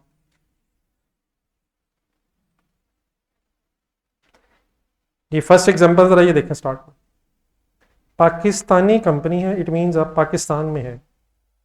एक्सचेंज रेट जो लिखा हुआ है इसको गौर से ज़रा पढ़ें, ये क्या लिखा हुआ है, 75 पर 1 Australian dollar, in other word 75 पर डॉलर, पर ऑस्ट्रेलियन डॉलर,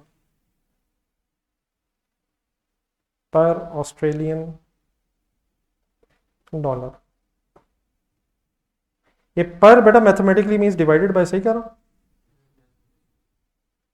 अगर आपके सामने बोला जाए 5 रुपीज पर यूनिट, तो इसका क्या मतलब होगा, 5 रुपीज पर यूनिट, 5 रुपए का एक यूनिट, ये पर। अगर आपसे कहा जाए कि एम्प्लॉयज को आप 500 रुपीज पर आवर दे रहे हैं, तो इसका क्या मतलब है, एक घंटे के 500 रुपए। 50 रुपीज पर के जी, 50 रुपए का 1 kg। 10 रुपीज पर लीटर, 10 रुपए का 1 लीटर।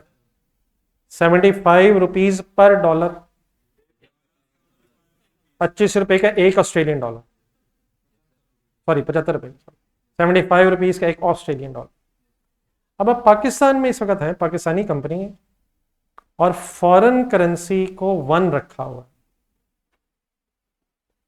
पाकिस्तान में है, लोकल करेंसी कौन सी है, रुपीज है। सर इधर से आवाज आ रही है, क्या होगी। पाकिस्तान में हम हैं, पाकिस्तान की करेंसी अल्हम्दुलिल्लाह रुपीज है, ऑस्ट्रेलियन डॉलर फॉरेन करेंसी कहलाएगी। ये जो एक्सचेंज रेट लिखा हुआ है इसमें 1 किसको रखा हुआ है, ऑस्ट्रेलियन डॉलर को, और उस 1 के अगेंस्ट आपको रुपीज बताए हुए हैं। अगर फॉरेन करेंसी को 1 रख के रेट कोट किया जाए, कोट का मतलब लिखा जाए, तो इसे बोलते हैं ये डायरेक्ट कोट है। फॉरेन करेंसी को अगर 1 रख के लोकल करेंसी को चेंज किया जा रहा है उसके मुकाबले में, तो इस तरह से लिखने को कहते हैं डायरेक्ट कोट। एक सेकंड जरा मेरी बात कंप्लीट होने दीजिएगा अभी। नीचे दोबारा है, बोर्ड पे देखें, 78 पर $1। हम पाकिस्तान में हैं, फॉरेन करेंसी 1 है और रुपीज वेरी हो गए।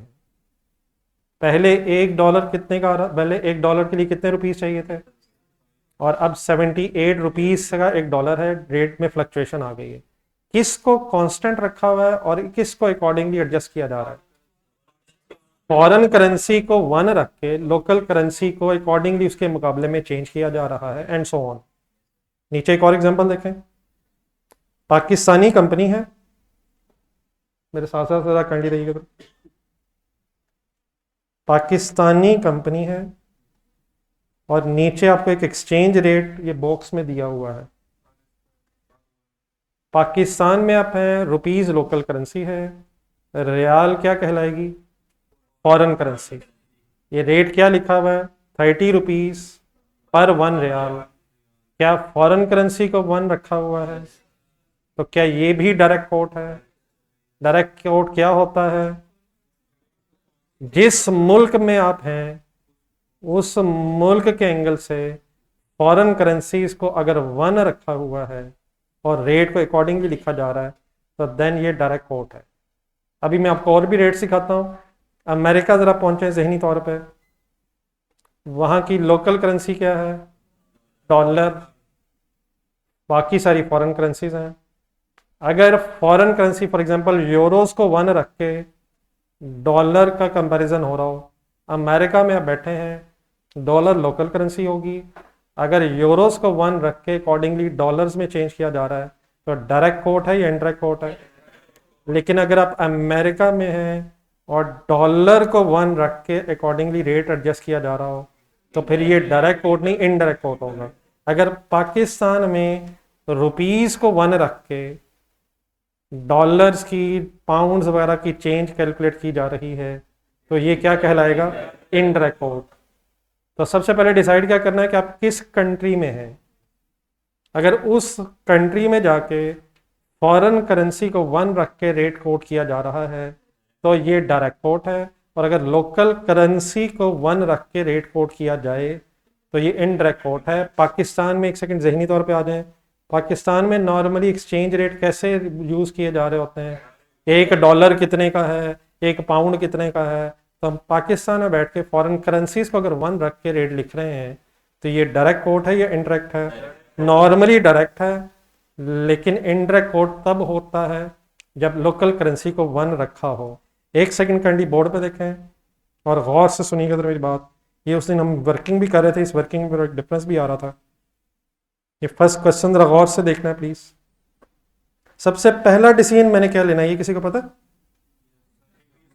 कि हम पहले किस मुल्क में, क्या इसका मतलब हमेशा $1 रखेंगे तो वो डायरेक्ट कोट है?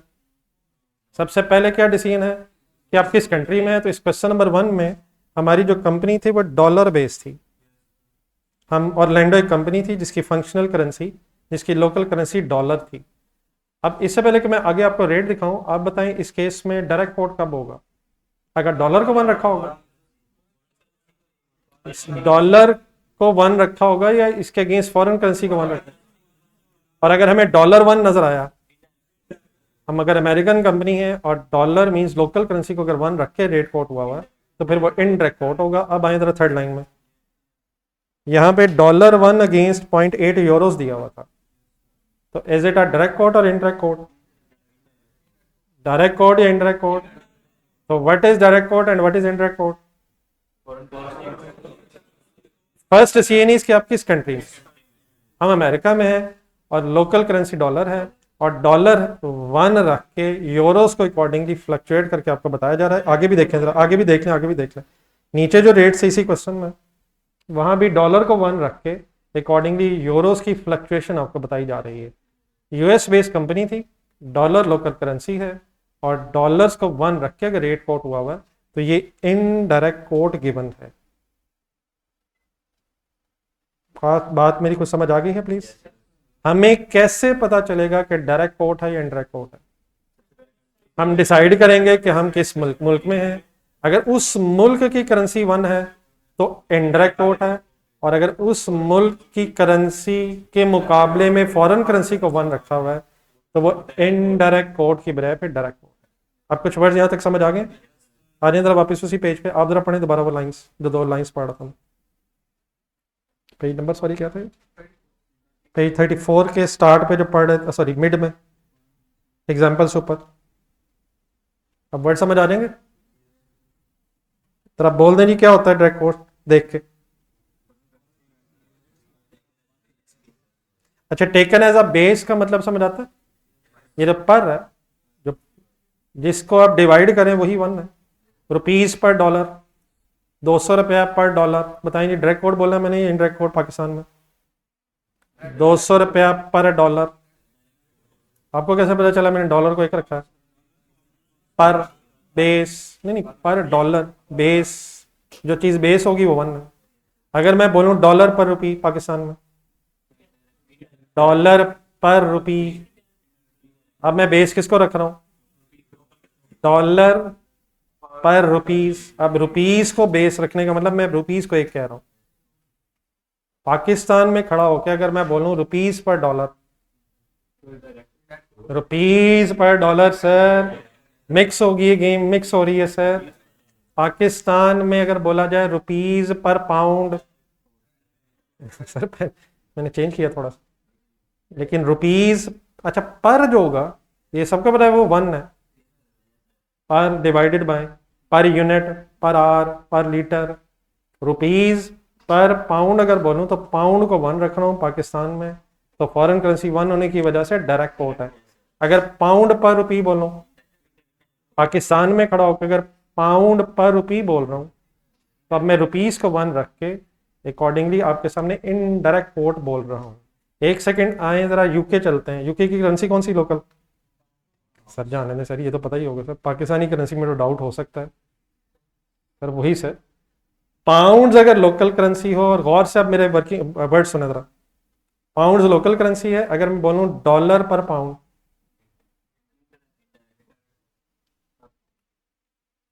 इंग्लैंड में खड़ा होके पाउंड्स लोकल करेंसी है, डॉलर पर पाउंड अगर वर्ड बोलूं तो ये इनडायरेक्ट कोट है। आप जरा डायरेक्ट बोलें कैसे होगा, पाउंड पर डॉलर। तो अगर बेस लोकल करेंसी है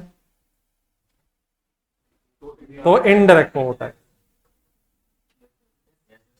और अगर बेस फॉरेन करेंसी है तो फिर डायरेक्ट कोट। अब बेस मींस वन है, जो बेस है वो वन है, फॉरेन करेंसी बेस है तो डायरेक्ट कोट है, लोकल करेंसी बेस है तो इनडायरेक्ट कोट है। अब ये बेस समझ आ गया, बेस का मतलब जिससे आप डिवाइड कर रहे हैं, और जो डिवाइड कर रहे होते हैं जिससे, वो फिर पर वन कैलकुलेट हो रहा होता है।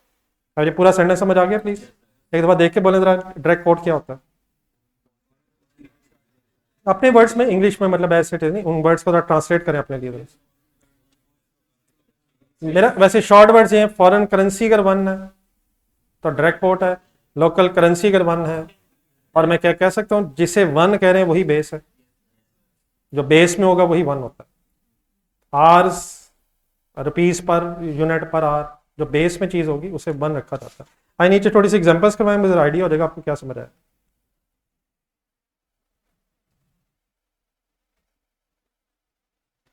ये 4 एग्जांपल्स बनी हुई आपने जरा मुझे इसकी जरा वर्किंग करवानी है। ये ऑनलाइन स्टूडेंट्स आपको कुछ डायरेक्ट कोट इनडायरेक्ट कोट समझ आ गया? टाइम है सर। नहीं आपको नहीं कहा, सबको कहेगा, आपको खास तौर पर इसलिए कहा क्योंकि आप कॉस से पीछे, कॉस की क्लास में भी पीछे वाली घड़ी पे टाइम ढूंढ रहे थे, हालांकि पहले यहाँ देखते हैं फिर पीछे मुड़ते हैं। तो मैंने कहा ऐसे बार बार तंग हो रहे होंगे, मैं खुद ही बता देता हूँ। प्लीज यार एग्जाम्पल पे आ जाते हैं। क्या हो गया, इतना बोर हो रहे हैं कि क्लास का टाइम गुजरते हुए एक एक लम्हा करके गुजार रहे हैं, या टेंशन हो रही है कि बस थोड़ा सा टाइम रह गया? मेरे ख्याल है सेकंड जो मैंने बात की वो ठीक है। Example sir, perform the following currency convergence. अच्छा, लिखने की जल्दी ना करनी कीजिएगा, ये बात बिल्कुल सिंपल सी है, मेरा ख्याल आप कर चुके हैं, आपको आइडिया भी है। कन्वर्जन करवा दें इंशाल्लाह, दोनों बातें जो आपके सामने अभी भी हुई हैं, पिछला भी रिवाइज हो जाएगा। आपने मुझे करेंसी कन्वर्जन्स करवानी है। पहला ए पढ़े जरा, $500 पाकिस्तानी रुपीज में हमने इन्हें कन्वर्ट करवाना है। इफ से आगे जरा अंडरलाइन करना है। आप इस तरह करें कि आप पाकिस्तान में ही अपने आप को महसूस करें। बताएं ये डायरेक्ट कोड दिया हुआ या इनडायरेक्ट कोड दिया हुआ? $500 को मुझे जरा रुपीज में कन्वर्ट करवाएं। वर्किंग बोलनी है आपने, आंसर तो आ जाएगा। बताएं कैसे करूं? 500। अच्छा, ये डिवाइडेड बाय भी मस्ट करवाएं ताकि ये बात मुझे पता चल जाए फाइनल हुई है ही नहीं। Divide by 1 multiplied by, answer बताएं। 87260। आंसर कैलकुलेटर से काइंडली देख के बताना, वहीं से देख के बताया यार, सॉरी मैंने जरा बदगुमानी करने की कोशिश की जी। क्या ये डायरेक्ट कोड था? रीजन, पाकिस्तान में अज्यूम कर रहे हैं और dollar one. Working okay please जी। सेकंड पढ़े पहले, $500 है, पाकिस्तानी रुपीज में आपने कन्वर्ट करना है। इफ से आगे अंडरलाइन करें। डायरेक्ट कोड दिया हुआ या इनडायरेक्ट कोड दिया? डायरेक्ट कोड है, इनडायरेक्ट कोड है? पहचान लिया करेंगे डायरेक्ट इनडायरेक्ट। कैसे पहचाना करेंगे डायरेक्ट? फॉरेन करेंसी अगर वन है तो डायरेक्ट है, बोल दे। दूसरा, लोकल करेंसी वन है तो इनडायरेक्ट है। कन्वर्जन का प्रिंसिपल सेम है। $500 है, रुपीज में कन्वर्ट करवाएं अगर exchange rate direct code sorry indirect code में दिया हो। बताएं क्या करूं? 500 डिवाइड बाय, हाँ जी, dollar divide by dollar into rupees. क्या करूं प्लीज? डिवाइड बाय 1 करूं। अब इस एक्सचेंज रेट में डॉलर वन नहीं है तो डिवाइड बाय प्लीज क्या हो जाएगा? 0.00573 इंटू 1 मीन्स रुपीज हमने निकालने हैं। अप्रोक्सीमेटली आंसर तकरीबन वही होना चाहिए। तो कन्वर्जन का तरीका वही है जो आपका पता है। देख, एक्सचेंज रेट सामने रखना है और करेंसी सामने रखनी है, जिसके इक्वल है उससे डिवाइड कर दें और जो फाइंड आउट करना है उससे मल्टीप्लाई कर दें। ओके है प्लीज? ओके है सर। थर्ड वर्किंग करें।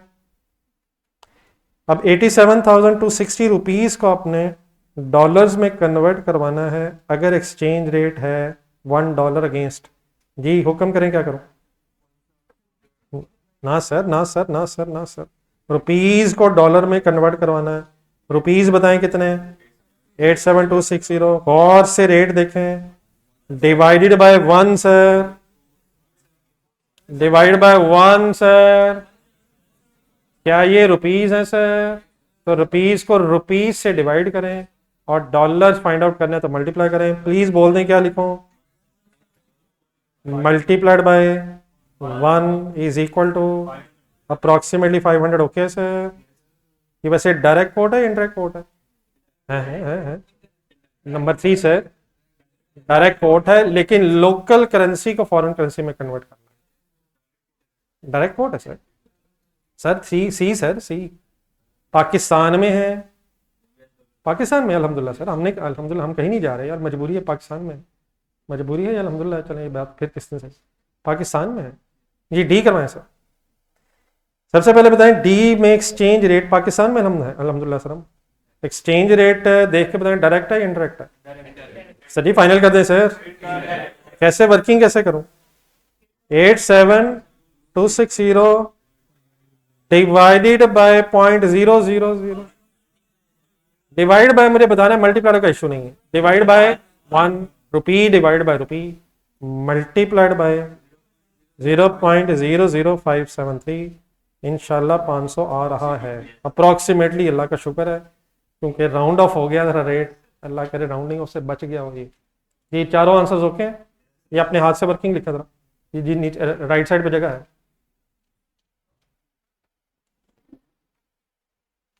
जी डियर फ्रेंड्स प्लीज अगर कुछ बातें रह गई हैं तो उसे क्लोजिंग स्टॉक में रख लें यार। कल से दोनों भाई अगर मेरे सामने मेरे पास बैठ जाया करें तो थोड़ा सा मैं भी इधर इंटरेस्टेड हूँ कि भाई क्या ऐसी बातें करते हैं जो ख़त्म ही नहीं हो रही। इधर मेरे पास है ये वर्किंग बटन लिखें प्लीज़, और एक दफ़ा काइंडली इंडिविजुअली भी इधर उसे, क्योंकि मेरा ख्याल है इस टॉपिक में यही एक ऐसी चीज़ है कि डिवीजन मल्टीप्लिकेशन कैसी हो रही है। बाकी चीज़ें इंशाल्लाह प्रैक्टिस से कंप्लीट हो जाएंगी। एनी कंफ्यूजन जी प्लीज़?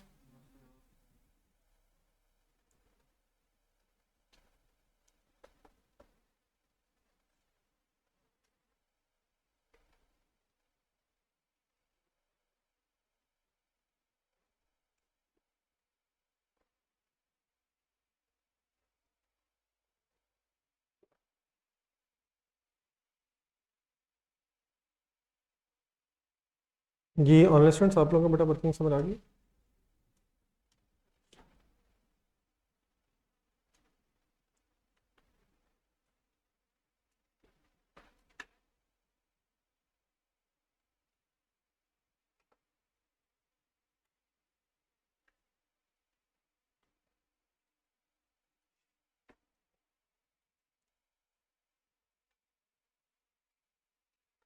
ये फुरकान इसको दे देते, देने दे दी क्वेश्चन, और ये सब कर ली इसमें, वो सब चेक करवा दो बेटा।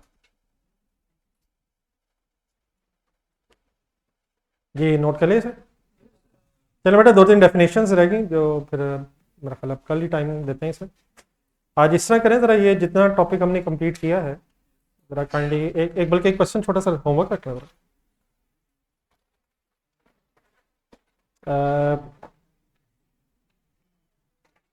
अब ये क्वेश्चन मेरे ख्याल आपके पास पेजेस पे नहीं होगा, मैं पीडीएफ का पेज बता रहा हूँ, तो ज़रा एक दिन ज़रा काइंडली ज़रा पीडीएफ से ज़रा और हेल्प ले लीजिएगा ज़रा। जस्ट अ सेकंड ज़रा प्लीज़, एक मिनट।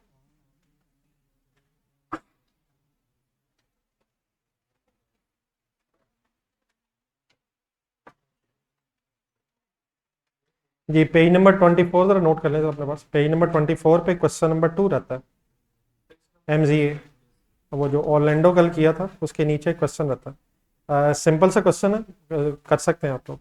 इसको होमवर्क रख लें, बाकी काइंडली जो पढ़ा है इसको ज़रा रिवाइज कर लीजिएगा। तो ये टॉपिक इतना बड़ा नहीं है, शायद कल इंशाल्लाह फिर कोई नई डिस्कशन भी स्टार्ट कर लेंगे। जी question number 2 MGA page number 24, please homework ज़रूर करके आइएगा। अल्लाह हाफ़िज़। जिनका पिछला पेंडिंग है कंप्लीट करें एज अर्ली एज पॉसिबल। अल्लाह हाफ़िज़।